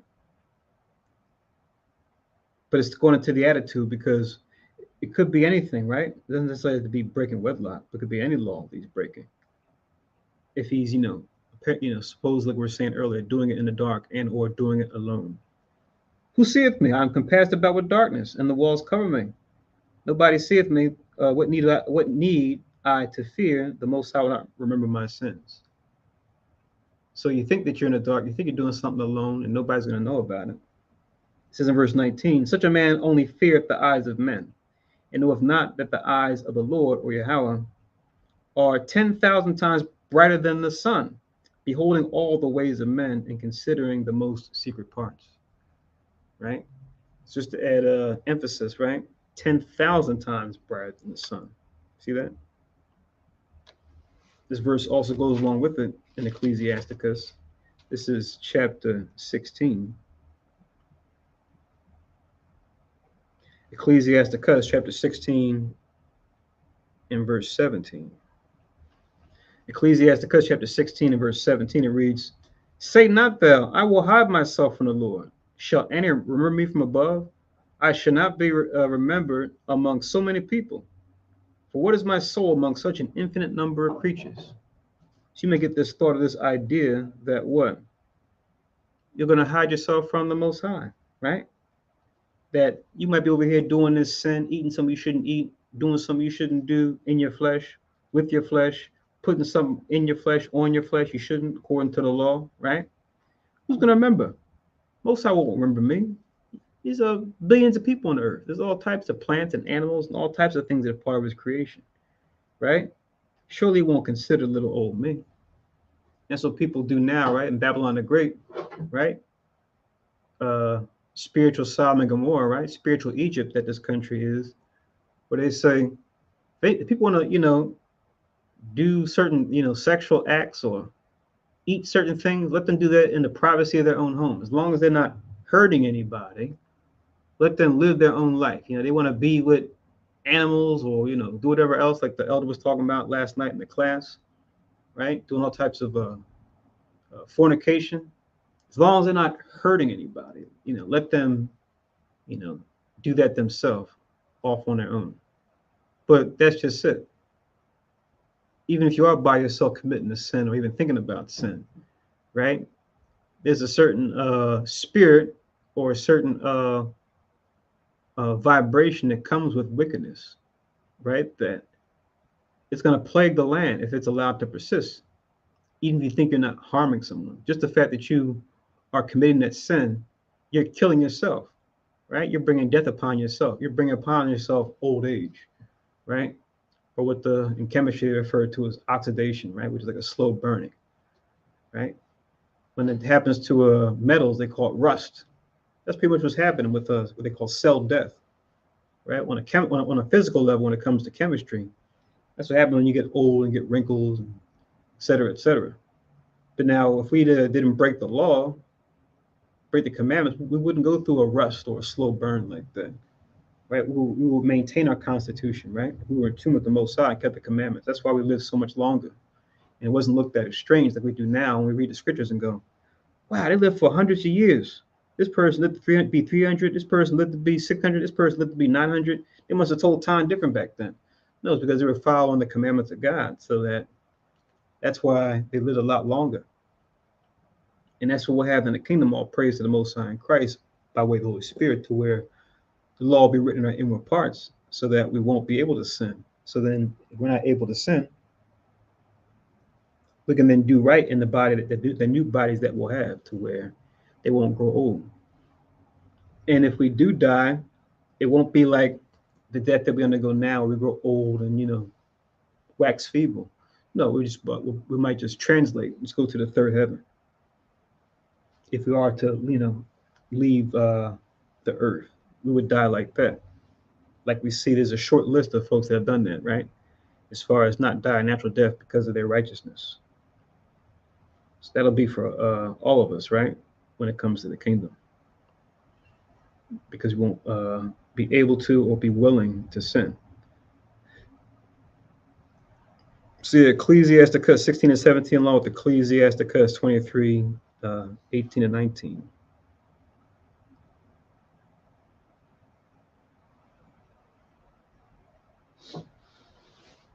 Let's go back to 2 Samuel now, 12.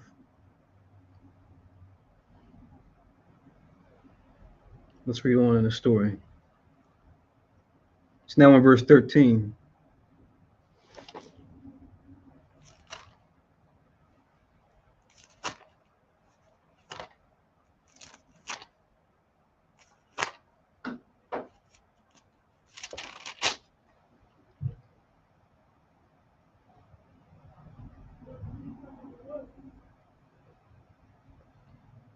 Interesting link here that they have in this Bible.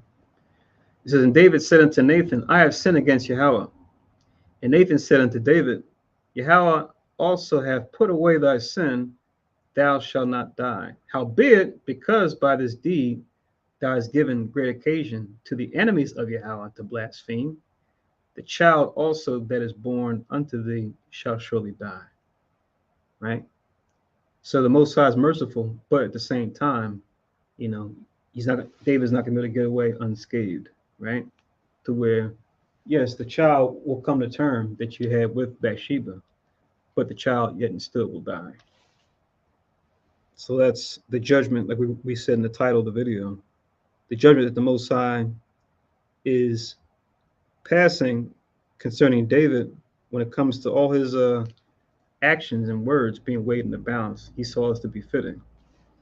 To link with 13 and 14, also in Ecclesiasticus, see they got this link here. I think it's pretty good. I didn't have it earlier, but Ecclesiasticus 47 and verse 11, which is part of Ecclesiasticus, is going back to remembering famous men, folks that came before that we can read up on and be reminded of. So the brothers that wrote Ecclesiasticus are actually writing about David here in Ecclesiasticus chapter 47 and verse 11, where it reads, the Lord, once again, Ecclesiasticus 47 and 11 to link with 2 Samuel 12, 13 and 14. It reads, the Lord took away his sins and exalted his horn forever. He gave him a covenant of kings and a throne of glory in Israel. You see? Just as he took away his sins. So showing the Most High has the power to forgive sins. Like I always talk about, certain things in the Bible aren't necessarily explicit, but some things are implied. It's just up to us to be able to pull out those nuggets and to ask the question the right way with the right spirit. Not why the Most High have mercy on David, as opposed to, I wonder why the Most High have mercy on David. So I asked the same question, but the first way I asked it, it was like a petulant child, right? That just didn't agree off the bat. You know, it was automatically made up their mind that, you know, their parents are wrong. In this case, the Most High is wrong. You shouldn't have did it that way. When you ask it the second way, I wonder why the Most High did have mercy on David.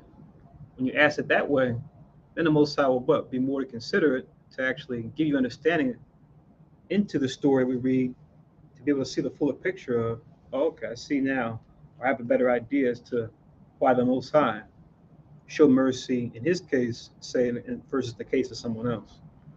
Or it might be the reverse, where the Most High might come down on a certain figure more harshly than he would others. And once again, if you ask that question the right way, the Most High, if he's willing, will give you that answer, if he intends for you to see it. But the Most High does not require our, he doesn't require our understanding for his will to be done. You know, if we don't get his will, that's on, that's not his problem. That's our problem.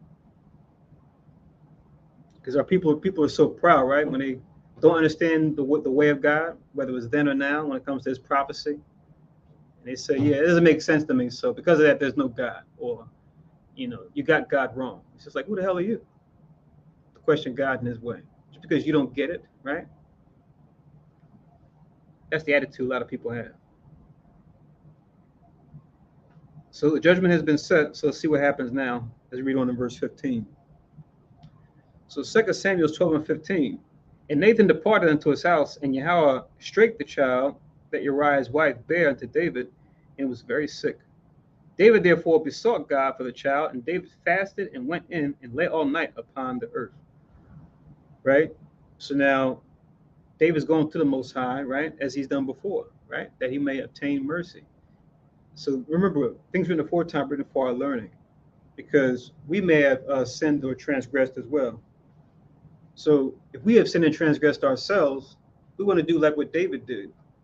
Come clean before the Most High. Don't go into denial, which is easy to do, to self-deny and say, oh, it didn't happen like that, right? But no, acknowledge your sin.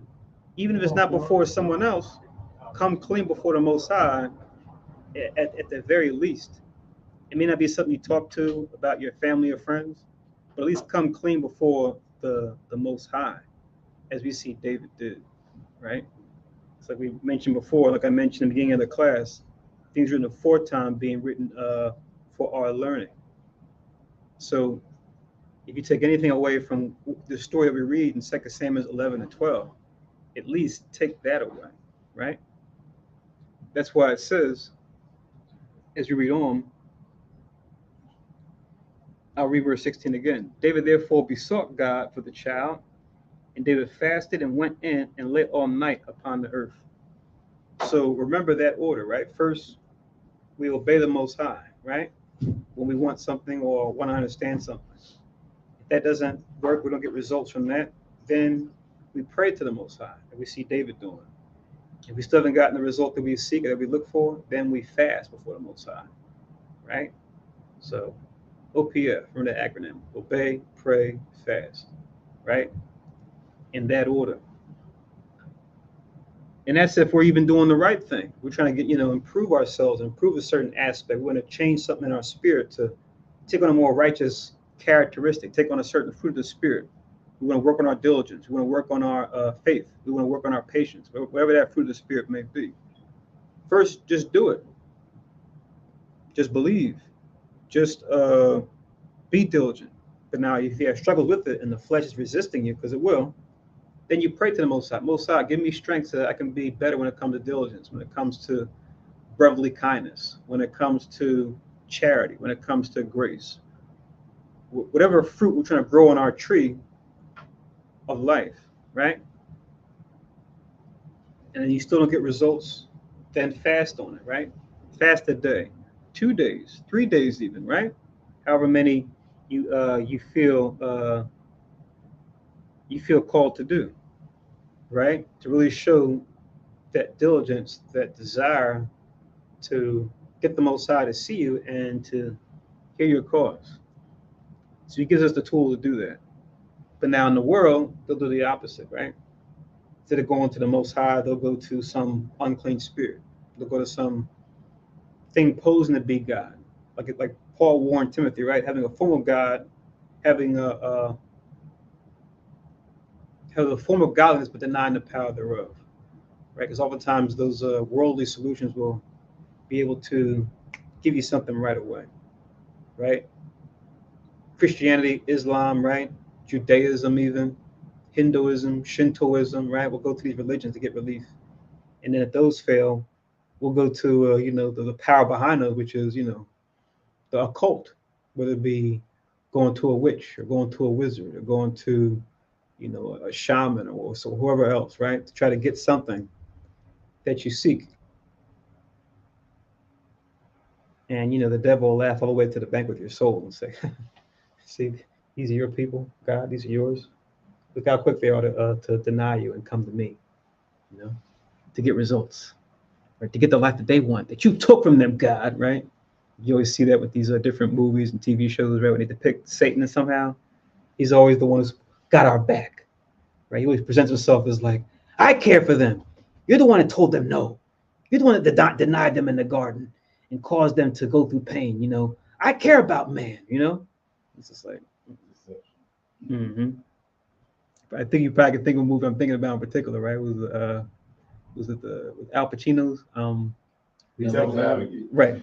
You guys were on it, right?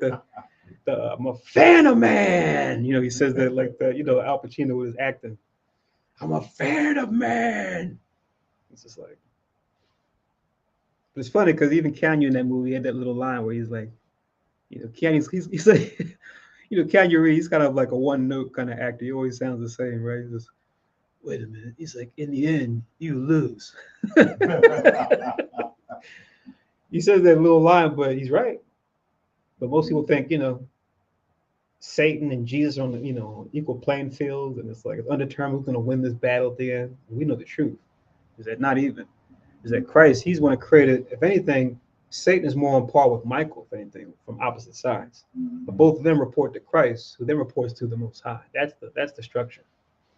But they make it seem like, oh, yeah, the devil, he's doing things on his own accord, right? He's out here with his fallen angels, is doing what they want. It's like, nope. They've been made to be that way. He was made to be the deceiver from the beginning. That's why, once again, we'll talk about this during the class, during the week. If you guys have questions on it, when we review this topic about was Satan kicked out of heaven or not. In the beginning of Job, we see very clearly that when he comes into the third heaven, the Most High is like, whence comest thou? And he's like, oh, I'm going to and fro on the earth, walking up and down in it. It's like the Heavenly Father was expecting him, like, more or less, he's saying, where you been, right? That's not what we were taught oftentimes in Christianity or in Islam even, right? We were taught that they had some kind of falling out, right? The great controversy, right? They have books, you can buy, the great controversy, Christian theology. But you read the book, you're beginning of Job, it's like, there's no animosity. They're not like fighting with each other. Just having a regular conversation. And they're talking about Job, which was clearly after the garden. So what's going on, right? And there's other examples too about, evil angels being in the third heaven and having a conversation with the Most High. And it's not like they invaded the space, they broke in. No, they always go back and forth, just like the good angels go back and forth. The evil angels do too. That's just something we need to be aware of. Like I said, that's its own topic, but just something we just need to have knowledge of and be able to show folks, because that was a lie most of us were taught in the worldly religions. So reading on, it says, I'll read 16 again. David therefore besought God for the child, and David fasted and went in and lay all night upon the earth. Verse 17, and the elders of his house arose and went to him to raise him up from the earth. But he would not, neither did he eat bread with them. So he's still fasting, right? And that what hopefully he can obtain mercy from God for the sake of the child who's sick, right? That Bathsheba had for him, right? So it's like trying to make the most, try to make the best out of a bad situation, right? And even a situation that he's acknowledged that he's the cause of anyway, right?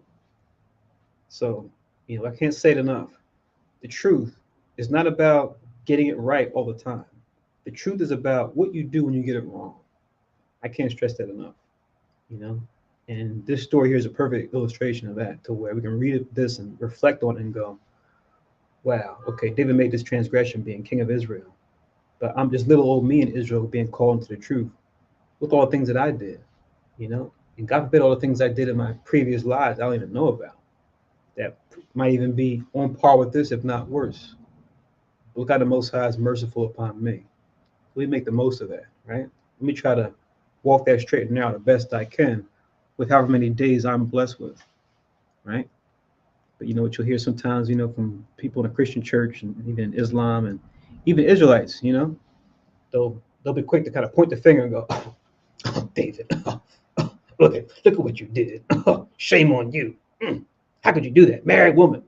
Yeah, he might have been a Hittite, but still, come on. Married woman, really? It's just like, careful, right? Because what were you up to before you learned the truth? What have you been up to since you've been in the truth? Don't tell us, but God sees. So be careful, because that's what Christ was talking about when he said, "Judge not lest ye be judged." He wasn't saying don't judge. He was pretty much saying what? Don't be hypocritical in your judgment. In other words, don't be coming at one person for a thing that you yourself either did or are doing currently. That's wrong. That's why he said, you look at the mote in their eye, but not considering the beam in yours. If anything, have compassion, right? Have kindness, that the fruit of the Spirit talk about. Even if it's something you didn't do, it's still that brother, that sister, and their temptation. You've been tempted maybe in another way, but your temptation might be doctrines. Their temptation might be affliction. But now you deal with their temptation as affliction the same way you would deal with your doctrine temptation, because we don't all have the same weaknesses per se, right? You might be strong when it comes to lusts. I might be weak when it comes to lusts, right? But I might be strong in doctrines. But you might be weak in doctrines. So we should have compassion one for another, right? As if that was my weakness. You see, that's the way we should look at it. You don't say to yourself, "Oh, I would never do that," but never say never, one, and two, that's not your spirit. But that person who's dealing with that thing, that might be challenging for them the same way the temptation you have is challenging for you. So just keep that in mind. When you deal with your fellow brother or sister that might have a weakness or might be tempted or might have sinned. I saw a hand back there. Yeah, well, the thing is that David was in the truth when he did that. That's only make it look bad. But you mentioned whether you're in the truth or whether you not in the truth. So when you're not in the truth, you're not. You weren't listening? I said before, or even while in the truth, you have brothers that have done things. I said that.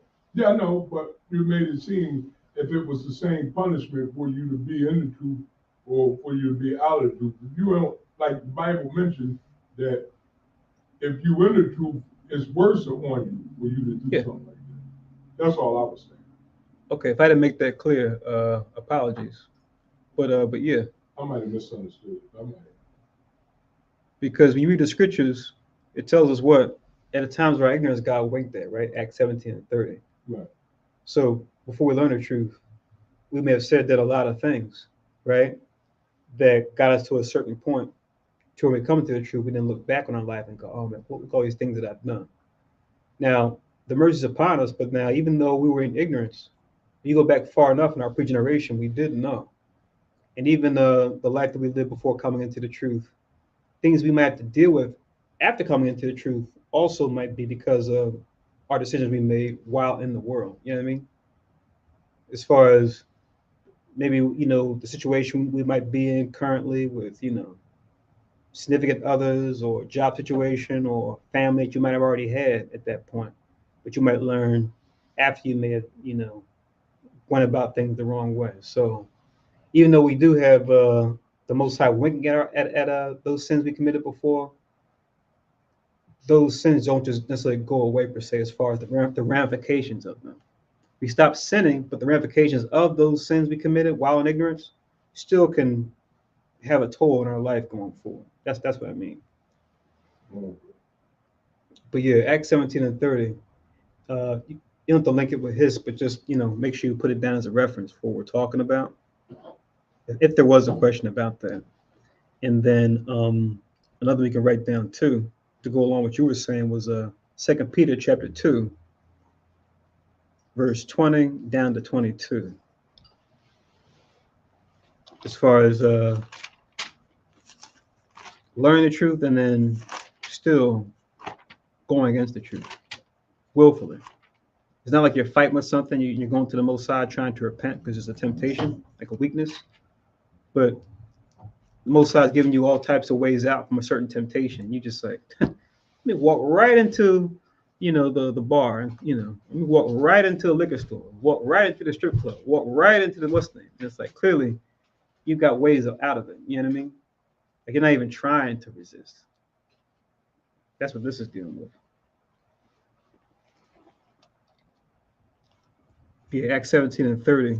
I quoted that one already where it says, at the time of this ignorance God winked at, but then commanded all men everywhere to repent. But now here's 2 Peter 2 and 20 real quick. It reads,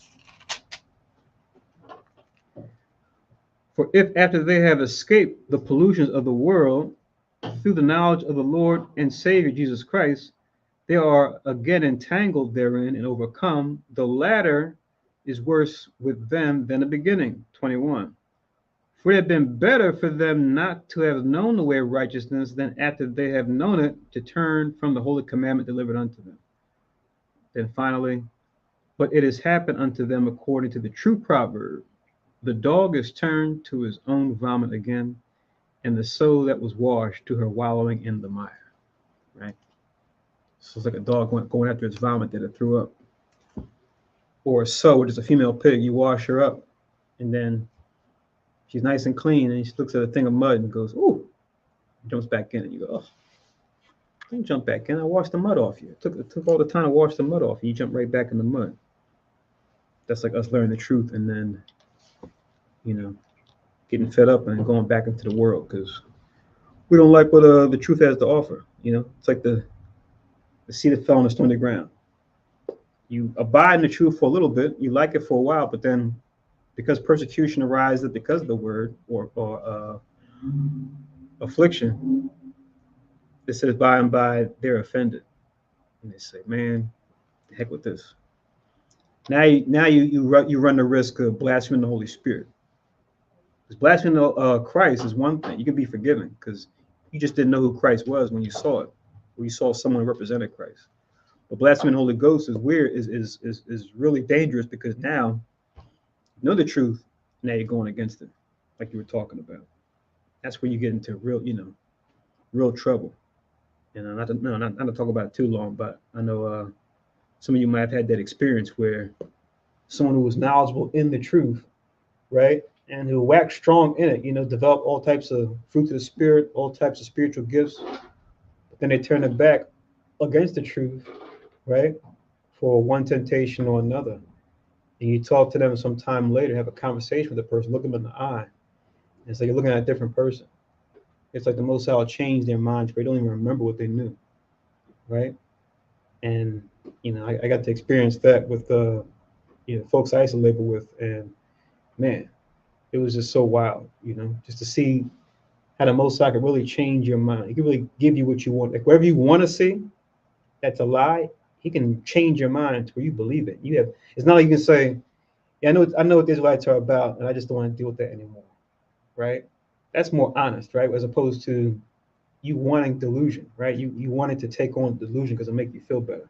I like the story of Christianity sells me. I want that. I want the story that Islam sells me. I want that instead. And the Most High is like, oh, you want that? Okay. And then you have no recollection of what the truth even was at that point. Now all you see is Christianity. All now you see is Islam. That's scary. Not even be able to make the choice anymore. But that's what can happen. That's why Christ said, many are called, few are chosen. Let me read on. Back in 2 Samuel 12. I'm going to read 18 now. It says, and it came to pass on the 7th day that the child died. And the servants of David feared to tell him that the child was dead. For they said, behold, while the child was yet alive, we spake unto him, and he would not hearken unto our voice. How will he then vex himself if we tell him that the child is dead? So he's been fasting all week for the baby, right? That he had with Bathsheba. But now that it's dead, his servants are saying, oh man, who wants to be the bearer of bad news, right? To tell him this much. 19, but when David saw that his servants whispered, David perceived that the child was dead. Therefore David said unto his servants, is the child dead? And they said, he is dead. So once they were asked, they pretty much had to tell him at this point. No point in holding back anymore, right? Once he asked them. Verse 20, then David arose, and plus, think about this, he's the king, right? So it's like, situation you might be in, where it's like a person who's the head of the organization or a company, right? They have a certain clout about them. People kind of revere them a certain way. Oh, he's the head of the organization, whether it's, public sector, private sector, nonprofit. Like we know we're kind of taught to not respect persons, but you still will show a certain respect, right? Okay, well, sir, ma'am, what have you. Or, certain people you might work with in a certain capacity. The boss will show up, or the CEO, or whoever the head of whatever will show up. And people kind of be on their, pins and needles. Don't want to say anything, or, want to kind of put my best foot forward so I can get that promotion, right? So got to think about that in our own setup where you got the king, and it's like you have to be the one to deliver bad news to the king. It's like, oh man, it's a tough deal, to be the one to do it. Howbeit, David's a righteous king, but still he has the power of life and death in his hands, right? He has that command over life and death. And we see that with past empires, even current ones too, right? That they have the power to, make your life a living hell, if not just take everything from you. That's what the Romans would do, right? When they would do this thumbs up and then thumbs down business, right? This was called, I think the Romans had a name for it. They called it imperium, which meant like power of command, which was like you could pretty much decide life or death or mercy depending on a person and their situation, right? They could exercise that. So thankfully, he asked them. They didn't have to tell him, but he asked them. So in verse 20, it says, then David arose from the earth and washed and anointed himself. He changed his apparel or clothes and came into the house of Yahweh and worshipped. Then he came to his own house, and when he required, they set bread before him, and he did eat. So after he found the child was dead, he washed himself, came to, put on his regular attire, and then decided to eat again. 21, then said his servants unto him, what thing is this that thou hast done? Thou didst fast and weep for the child while it was alive, but when the child was dead, thou didst rise and eat bread. So they're confused, right? It's like, is this like a celebration? You should be mourning. The child is dead, right? Why you just, cleaned up and washed up and eating like it's normal, like everything's normal? You just lost your child, right? But now let's hear what David's reasoning is on this, right? as far as the mind state that he's in. 22. And he, David, said, while the child was yet alive, I fasted and wept, for I said, who can tell whether power will be gracious to me that the child may live? Right? So that's why he did what he did before the child passed. Even after getting that judgment from the Most High through Nathan, right? His prophet. But now he is dead. Wherefore should I fast? Can I bring him back again? I shall go to him, but he shall not return to me. Right? So hear and read the wisdom of David as far as what he's saying here. Can he fast for a child that's now dead? Right? If the Most High made his decision, right? What can I do at that point? Right? It was the Most High's choice. I was hoping that he would, have favor unto the child, but once the Most High has decided, what can I do? And that's wisdom. Can I bring him back again? Of course, no. It's not the Most High's will. No, it can't happen.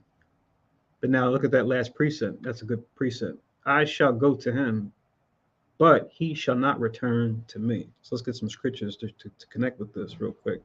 To link with verse 23. First, I'll get Ecclesiastes. I want to get two in Ecclesiastes, actually. First, I want to get Ecclesiastes chapter 8 and verse 8. 8 verse 8. Come on. Let's see how much time we got.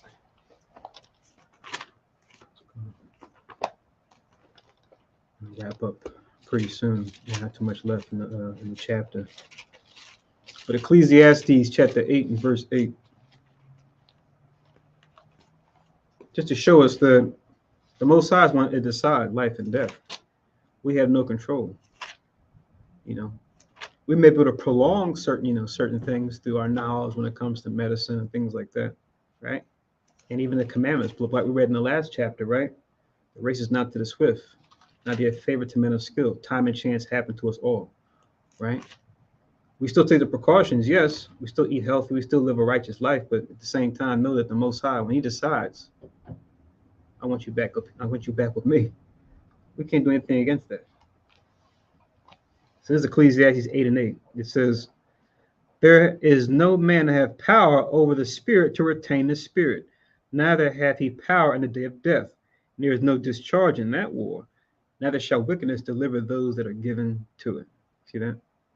So man in his pride, through his understanding of, like I said, medicine, now with certain technology, dealing with like cybernetics and, which is like a cybernetic organism, to modify the flesh, to render it where it can live or last longer, right?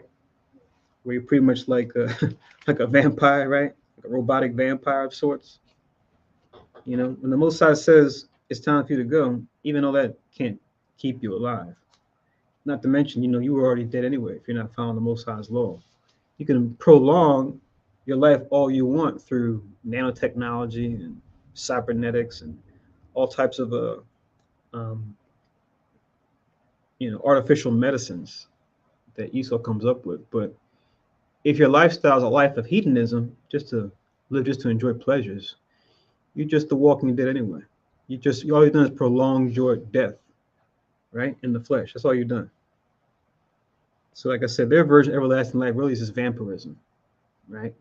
Which we always see with these vampire stories, whether it's books, movies, music. It's always this thing of, vampires want to commit suicide because it's like, I've tried every pleasure. I've tasted every taste. I've gone to every country, right?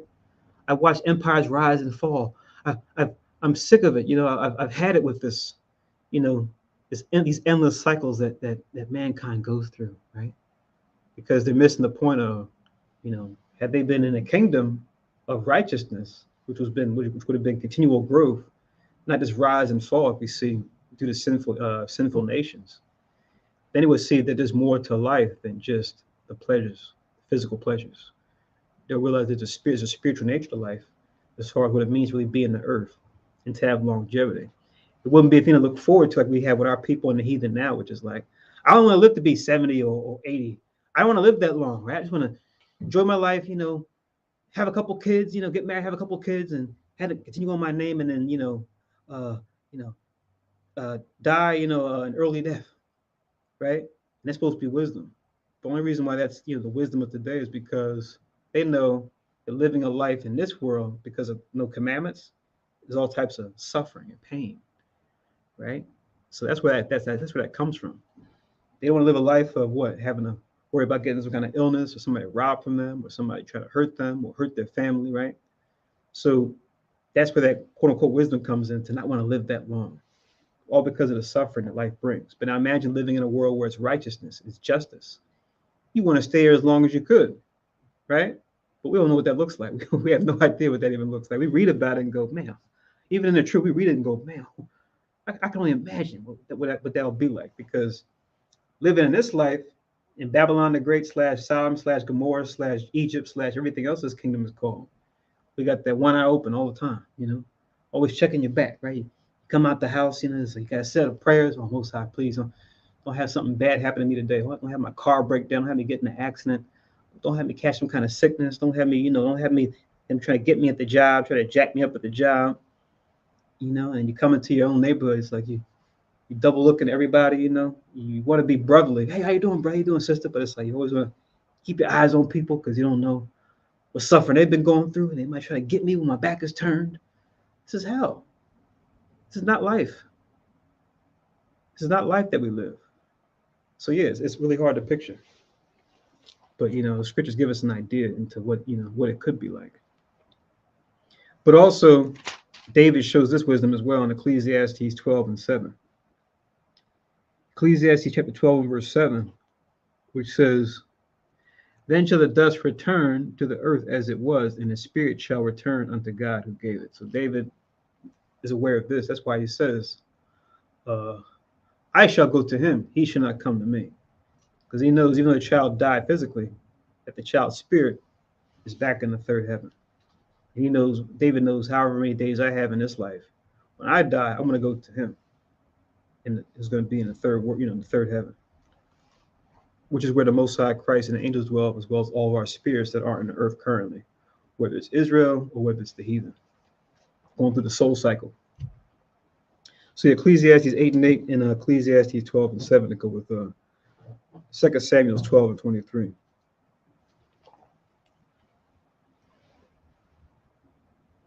So now back to 2 Samuel 12. Let's read on in 24. It reads, "And David comforted Bathsheba his wife, and went in unto her, and lay with her, and she bare a son, and he called his name Solomon, and Yahweh loved him." Right? So showing the Most High mercy that he had on David, that he even allowed him to still be with Bathsheba, as now she would be his wife, as her husband is dead, howbeit by his hand, or by his will. So she conceived again, and this second child they would have would be Solomon, right? Well, we know Solomon, as we're going to read on in 2 Samuel, going into the kings, he's going to be the next king in line. But we know David has many other sons and daughters. We're going to read about them too as we go through 2 Samuel's. But we see that Solomon was the one, the second child that he had with Bathsheba, right? So we know the lineage. And it says the Lord loved him. And that name Solomon is going to be significant too, as Solomon comes from the Hebrew shalom, which just means peaceable.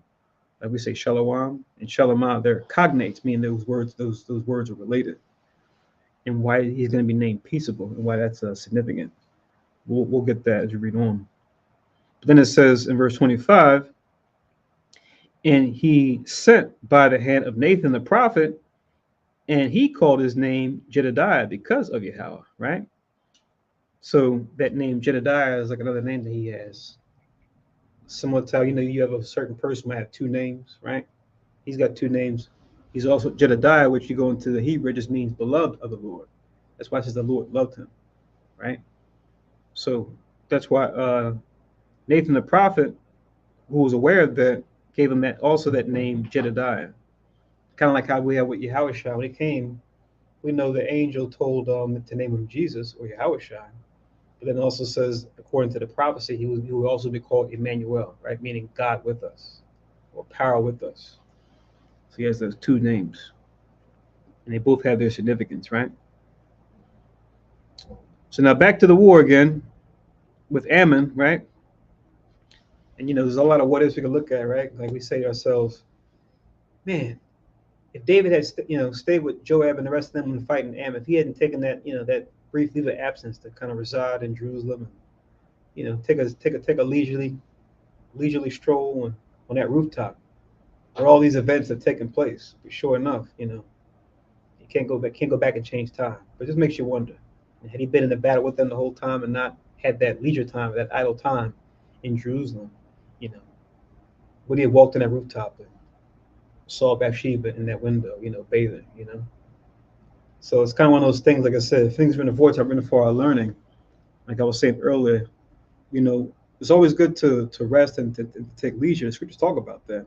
Just make sure that leisure time when we sit back and to reflect, to clear our minds, that they're working at something. Could be someone working on like a project, or could just be us working a job. You might say, okay, let me just take a break, whether it be a week, a month, however much you can afford, right? Depending on how much you have stacked up. To kind of rest and reflect and clear your mind. Don't let that time of reflection open a door for you now to get into some sort of confusion, some kind of wickedness, right? Because that can happen, right? It's like they say, how the expression go? Idleness is the devil's playground. They'll say, oh, look at him, he's relaxing. Oh, okay, let me put a little something in his way, put something in her way. It's like, oh, yeah, just relaxing, clear my mind. I've been so busy with work, so busy with my business. Now I'm just going to, take a little breather, take a day off or a week off, however long, and then temptations come and at you, freed yourself up from being occupied. While you were busy, all you can focus on is what you're working on, what you're building, what you're writing, whatever you're creating, right? You take that rest. So be careful. As you do that, don't let Satan come in and go, oh, taking a rest, huh? I got something to occupy your mind. Look at this. Check this out. Now you're getting caught up in that. And I didn't say this earlier, but we read the scriptures earlier about the beauty of a woman, right? And how men love nothing better. Different scriptures about how to deal with that. An image I kind of thought of. I'm not sure. I'm probably the first person thought of this, but it's like a parable, but I would think of it as like you be on the beach, and you sit on the beach, and the waves come. And if you sit close enough, that they'll wash over you and they'll pour back out. As you get deep enough, right, the waves will come up, but then what will happen is sometimes what they call undertow, where you got the waters coming in from the wave, but you got the waters being pulled out underneath, right, beneath the surface. And that undertow can now get stuck in that one little spot. Like I know when I was young, I remember I had that experience. And thank goodness an adult was close, we can grab me and kind of throw me to shore, right? But I was like in my inner tube, I couldn't get out the undertow when I went to the beach. And it was so scary trying to move. I couldn't go forward because I was caught by the waters coming in, the waters being pulled out. And I wasn't drowning, like I said, I was in the inner tube, but I remember trying to swim to the beach. I could see the beach right in front of me, but I couldn't reach it. I remember the harder I swam, it didn't matter. I was just stuck right there. So I'm using that image to say, think of that lust or that when beholding someone's beauty, which beauty isn't wicked, right? It's a blessing. Like we were talking about it earlier, right? We got beautiful people in the Bible as far as our forefathers and foremothers. But what set them apart, which makes them immortal, is their outer and inner beauty. Like you look at someone like a David, or like a Moses, or like a Judith or Esther. They are very attractive people, beautiful in their time, right? When people beheld them, they were goodly to look to. But what really set them apart was their spiritual bodies, right? Their spiritual beauty, right? Yeah, David was a beautiful man, or a handsome man, but what really set him apart was his righteousness. Same thing with Moses, same thing with Esther, same thing with Judith, right? So you behold someone's beauty, think of it as the shore washing up. But the same way as the water washes up on you, just let it wash back out the shore, right? But now, when you behold someone's beauty, and now you start to lust after that person, start to imagine yourself fornicating with that person, doing all types of stuff with them, you start to undress them with your mind and go, oh, I wonder what they got going on underneath, what they're wearing. Now, so you're getting caught in the undertow.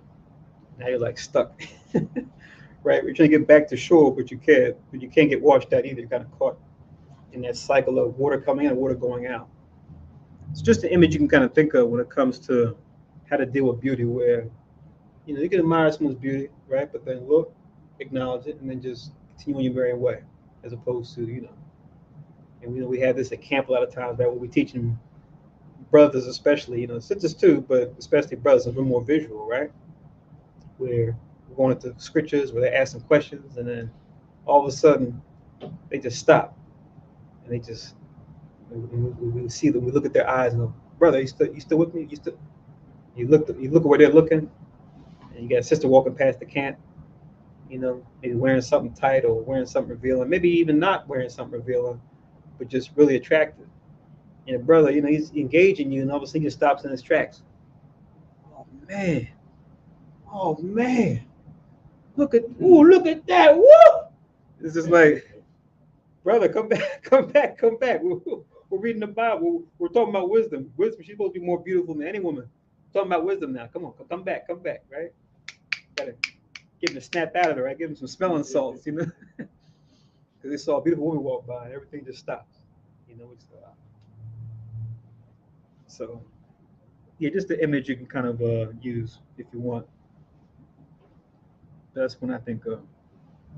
So yeah, don't make too much of it because they'll uh, they'll notice, because women are keen on that because most women could tell you that are reasonably attractive, that even not so attractive, it might be average looking, so to speak. But they could tell you in any day how many guys they've had to shoo off or fend off by the day. Just running errands, going to the post office, going to the supermarket, going to work, coming back. How many guys just oh, hey, how you doing? Oh, let me get that for you. Oh, how you doing, beautiful? And it's just like it could be tiresome for them, right? Just to go through that all the time, right? And it's like the more beautiful they are, the worse it is, you know. And then they'll add fuel to the fire if they're not a godly woman and they're just dressed in all types of ways, right? I think the elder was talking about this thing on social media where Sierra, the one from Atlanta, I think, her and Russell Wilson, she had like this outfit on. They said it was like it looked like she was wearing like a chainmail, like just like you can pretty much see right through her whole dress, see everything she had going on. And he's got her by her arm, and it's just like everybody on social media like, oh my god, how can she do that? She's supposed to be with Russell Wilson, that's her husband. And the other half of people going, hey, if you got it, you might as well flaunt it, you know. Yeah, go ahead and flaunt it, girl. You got the women saying that, you got the men saying that for obvious reasons. Like, yeah, wear that dress, girl, wear that. I like that, lusting after a married woman, right? So it's just, confusion on top of confusion. But yeah, uh, admire beauty, but don't let it, capture your mind to where you get caught in that undertow. Just let the waves wash up and let it wash right back out. And if someone on the level and caliber of David can fall in this regard, how much more us, that are works in progress, trying to get to a level like a David, or like a Moses, or like any of the great leaders we read about in times past. So Second Samuel's 12 and 26 to finish this out. It says, Joab fought against Rabbah of the children of Ammon and took the rural city. This is the people they've been fighting with this time, the so-called Japanese, like we said earlier. 27, Joab sent messages to David and said, I have fought against Rabbah and have taken the city of waters. Now, therefore, gather the rest of the people together and encamp against the city and take it, lest I take the city and it be called after my name, right? So it's like you see, I have like this concept of keep what you kill, right? And even David put that challenge out for whoever takes out Jebus from the Jebusites, he shall be chief and captain. And Joab was the one who conquered Jebus and made it Jerusalem, right? So we have that in records. So Joab is kind of throwing David a bone here, like, my king, like, if you let me go, I'll keep conquering. But, I want you to have this name as far as taking over the Ammonites, right? Because otherwise it'll be given unto me. Because Joab knows, what the king has, I have too, right? Because I'm with the king, I'm ruling with him, right?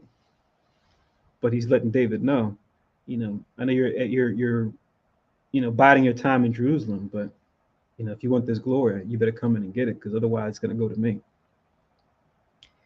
This says, Verse 29, and David gathered all the people together and went to Rabbah and fought against it and took it. And he took their king's crown off his head. The weight of it was a talent of gold with the precious stones, and it was set on David's head. So just that symbolism, like we see Christ going to take that on a high level, right? Where it talks about on Christ's head with many crowns. We talk about that in Revelations, I think it's 9, 11 to 13. It talks about there being many crowns on Christ's head, which is symbolic of what? Christ dethroning all the kings of the earth, right? Them trying to make war with him and them losing. So we see this here with David on a smaller level, him taking out this king of Ammon and then taking his crown and saying, okay, this is my crown now. In other words, I had dominion over the Ammonites now. Because the Most High always wanted us to have rule over the nations. And David's the one to exercise that rule on the Most High's behalf. But yeah, you don't have to get it, but to link with 12 and 30, I referenced Revelations 19, 11 to 13, especially verse 12, where it talks about there being many crowns on Christ's head.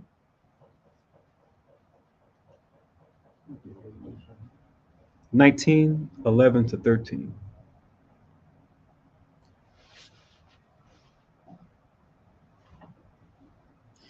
And as far as Joab taking Jerusalem, we read it before, but you can just reference also 2 Samuel's chapter 5.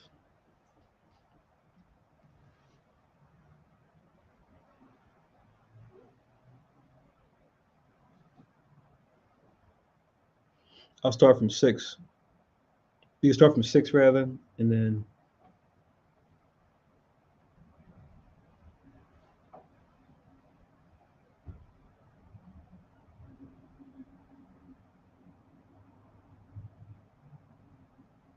go all the way down to is this the right one? I thought it was here. Well, let me see. 2 Samuel's 5.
Here we go.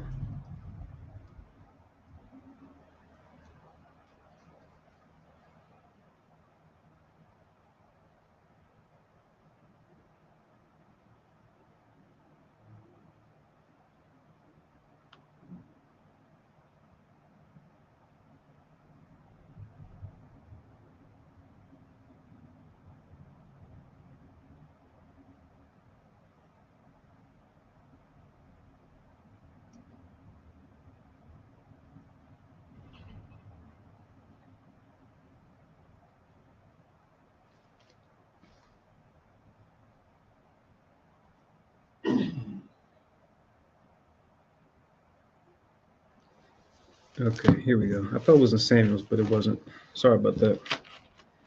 So you can link 1 Chronicles chapter 11.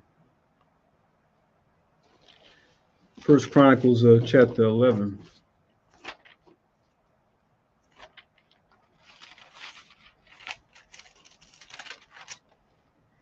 And verse 4. down to 9. I was reading the same section in Samuel, so I was looking for that same verse there, but it only mentions it specifically here. So 1 Chronicles chapter 11, verse 4 to 9. You can link that as well. As well as Revelations 19, 11 to 13.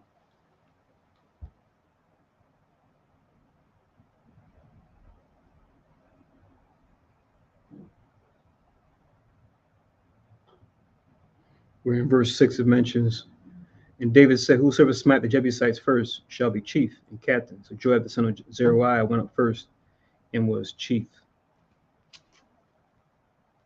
as far as him establishing Jerusalem.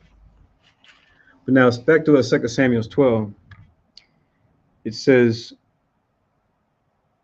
verse 31, last verse, and he brought forth the people that were therein, and put them under saws, and under harrows of iron, and under axes of iron, and made them pass through the brick kiln. Right? So when you read this, it may seem like, oh, is he causing harm to them? But really what he's just talking about is what? He's taking the Ammonites and putting them to work, putting them to labor. Right? He's not cutting off their limbs or their head. No, it just means that he's making them what? Like woodcutters, as far as the tools that we use to cut those things down, right? And this is make them pass through the brick kiln. In other words, talking about making them bricklayers and brick makers, right? So pretty much put them to work to do stuff constructed, cut down wood and to make bricks. It says, and thus did he unto all the cities of the children of Ammon. So David and all the people returned unto Jerusalem, the capital city, right? So he took them and made them into servants and handmaids. Why? Because that's what they were always meant to be according to the law. I know we're reading that in the class, Isaiah 14, 1 and 2, right? But even that goes back to Leviticus 25 and 45, where it talks about the heathen is supposed to be our bondmen and bondmaids, right? Forever. Let me just get that one last link before we finish up in 12 and 31. Just to show that the nations were always opposed to service. So all David is doing is just putting Israel in a position to keep that law.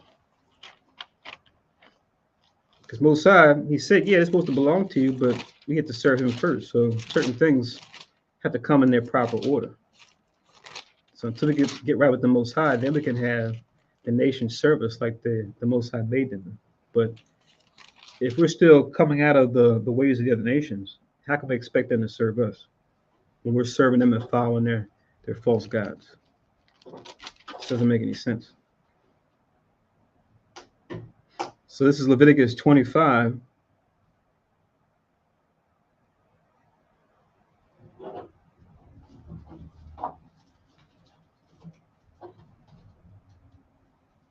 I'll start from 44. It says, Leviticus 25 and 44.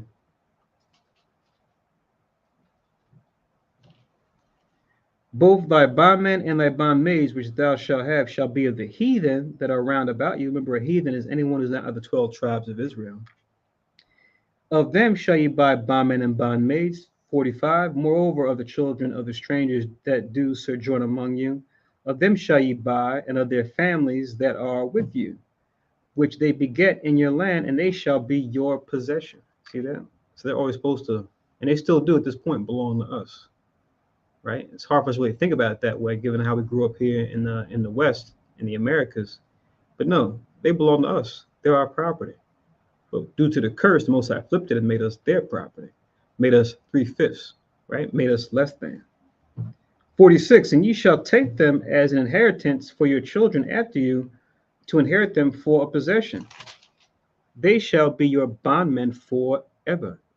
But over your brethren, the children of Israel, ye should not rule one over another with rigor, right? Because above is talking about when it comes to your brother or sister, you're supposed to apply the law of the manservant and the maidservant, right? Which means they serve you for 7 years and then they can go free. If they want to continue to work for you, they can. And it goes into what to do if that's the case, right? Which also sounds kind of strange as well, because Esau just turned the whole institution of masters and servants into something where people are like, I don't want to be a servant ever, right? I don't want to work for anybody. I want to be, be my own person, be my own boss. And it's like, yeah, that's all well and good, but why are you saying that? The reason why you're saying it is because you probably dealt with some kind of abuse, some kind of trauma while working with somebody where your talents and gifts were taken for granted. You weren't paid, what you put in as far as your craft. So when you read that in the law, it seems kind of strange. Like it says, yeah, if 7 years go by and a brother just to say, I love my master, I want to serve them all my life, then pierce their ear and everything else, right? And they'll work for you for the rest of for the rest of your days. That just seems so strange. Like, why would you want to continue to work for somebody? But if as a master you're righteous and you deal with your servants according to righteousness, according to justice, right? And allow them to do what they do best, that wouldn't be a strange thing at all, right? It's not the same, but it's like the sort of like when you might work in a certain field of profession. You have a certain manager that you like a lot, where it's like, yeah, they let me do my thing. They don't micromanage me as long as I meet my goals and whatnot. And then once that manager up and leaves, it's like you reach out, you send them an email, you call them, hey, what company are you going to, or what department are you going to? I want to go with you, because this new manager, they're here and they're paying them behind. They're the exact opposite of you. Because once the new one comes in, they got to prove something. It's like in Exodus where it says a new Pharaoh came up that knew not Joseph, right? It's like, oh, here's the new Pharaoh. The Pharaoh with Joseph was cool. He let Israel do their thing in Goshen. Once the new Pharaoh came in, it's like, oh, this guy's a jerk. He's putting a hard bondage on us, right? He's saying, you're idle, you're idle, you're idle, like it says in Exodus, right? So yeah, it's like that same kind of scenario where you want to follow that good manager, wherever you go. Because you may not want to go into the management of whatever your field or craft is. You might just want to be a principal as far as whatever your profession is or field is as far as what kind of work that you do. But it's hard to do that when you work in this setup because you have to always like look ahead and look for any type of ill dealings as far as them trying to cut benefits or cut back on salary or cut back on time and a half and things like that. And you have to pretty much have a backup to your backup, even though you do your job well. So it's a strange thing. At least it's a strange thing growing up here. But yeah,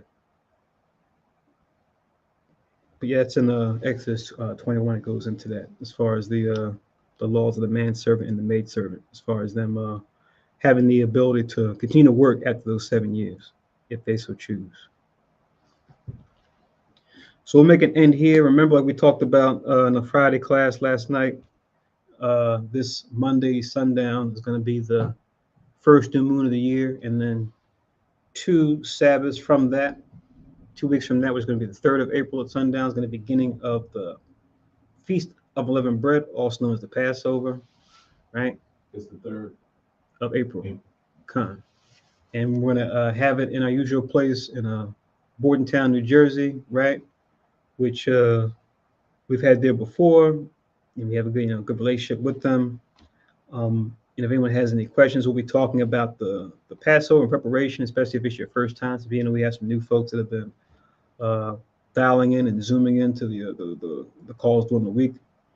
We'll go over the preparation for that, since we know we're about almost a couple days away. We're about 2 days and 2 weeks away from that. So we'll be talking about how to spot leaven in your house, how to separate it, how to remove it from your house, and everything else that goes into preparing for the Feast of Unleavened Bread week. So we'll definitely be entertaining and answering those questions in the classes ahead leading up to that. But before we get there, just remember this Monday sundown, the 20th, it's going to be the new moon. What time are you going to be there? Most sides we'll probably be here like 7:30, 8 o'clock. Yeah, around that time. I'm not sure who's going to be doing the service, but we'll probably talk amongst the Kahanian and see who's going to do the service. But yeah, between 7:30 and 8 o'clock. And then hopefully we can start early. But that's usually the time that we will all usually come here to the school. Just got to get things going. You have any flyers for Passover? Yes, but in digital format. Yeah. No hard copies. We can talk if you want. I can get those sent to you. So with that, we'll say Ashar Shabbat and soon to be a Ashar Kadash or Ashar Shana, which means happy year, or you could say Ashar Yawam Shana, I guess, or New Year. I think we just say happy year in the Hebrew. So we'll just say Ashar Chanash Wa Shana in a couple days from now, which will be Monday, sundown. Hopefully everybody was edified by what we read today in 2 Samuel 11 and 12. And most as well, we'll talk to everybody in the classes that are up and coming, namely the new moon Monday night, and then the classes Tuesdays and Fridays as usual. So with that, we'll do the closing prayers. So Shalom Yasharala and Manakah Tawab, a good afternoon.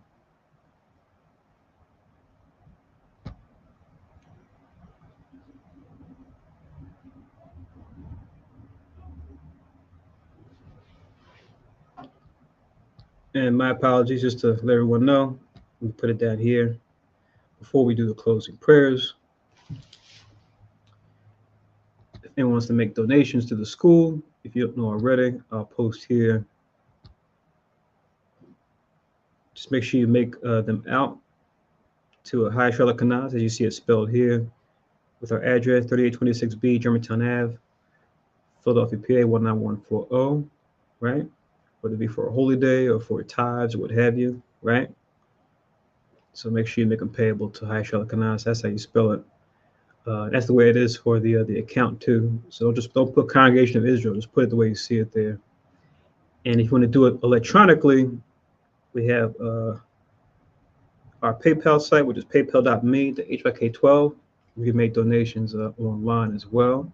So that's the website there, paypal.me/HYK12. Remember, not paypal.com, but paypal.me, right? Sometimes you might go to paypal.com, try to find HYK12 and it won't show up. And then once again, here's the teleconference, Tuesday to Friday from 7 p.m. to 10 p.m. And that's the number to call as well as the conference code. Once again, every Tuesday and Friday from 7 to 10 p.m. And I believe everybody that's watching us now and that's logged in, I think I already had you guys my distribution. So come on a shop, put together the Zoom link, which I think I sent all you guys already. So you guys already had that in your phones, and your text messages coming from me as far as that link, which is www.profitabletalks.com. But you should already have that link, and if not, just mention it in the comments, and we'll make sure to send it to you. Okay, so now it's official. Ashar Shabbat Wa Ma'akat Tawab. Now we'll do the closing prayers. Yeah, we've got that out the way. What about next week? Scriptures for next week. So last time we did Thessalonians, right? So we're going to continue with Thessalonians. So what last week we did what? First Thessalonians, was it 3 and 4? So it means we're going to do the next two, which would be 5 of 1 Thessalonians and 2 Thessalonians chapter 1, if we're going in order.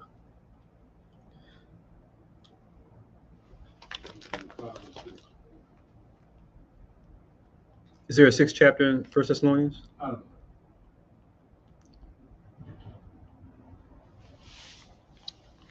So March 25th will be 1 Thessalonians 5 to 2 Thessalonians chapter 1. So there's only 5 chapters. 1 Thessalonians. As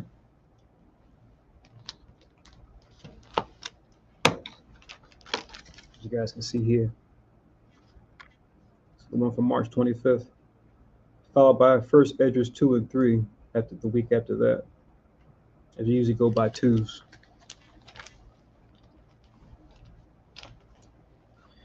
Okay, it's water for asking. So once again, next week, 2 Thessalonians 5 1 Thessalonians 5, 2 Thessalonians 1, as far as the Sabbath service.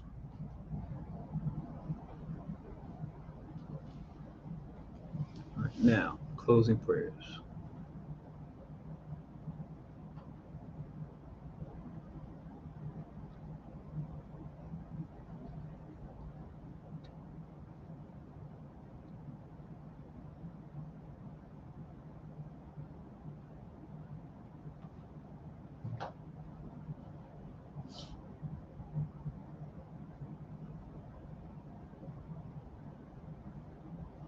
Oh, and Thwada for answering that question in the chat. I'm seeing that now. It's like Thwada for addressing that.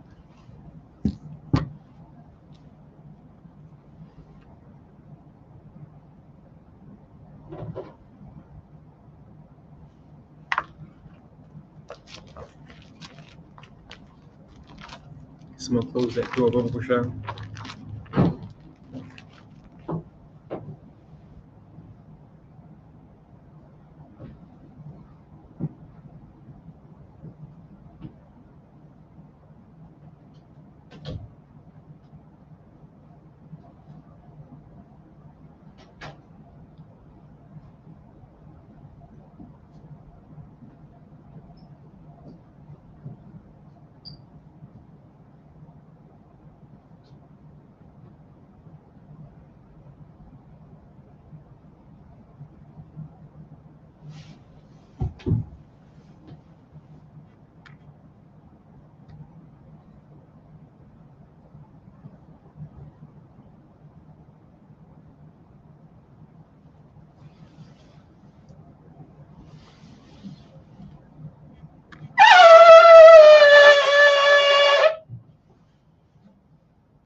Barakate Yahweh by Shemi Hawashai, Asheranat and now Par Yagapin Thwada Amun.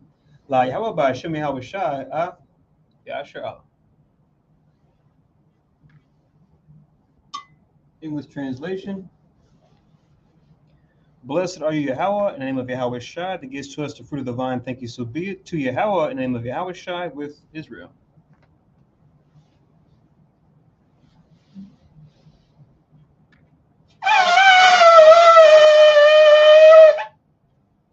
I Magwa, Panua Yerushalayim, stand and face Jerusalem.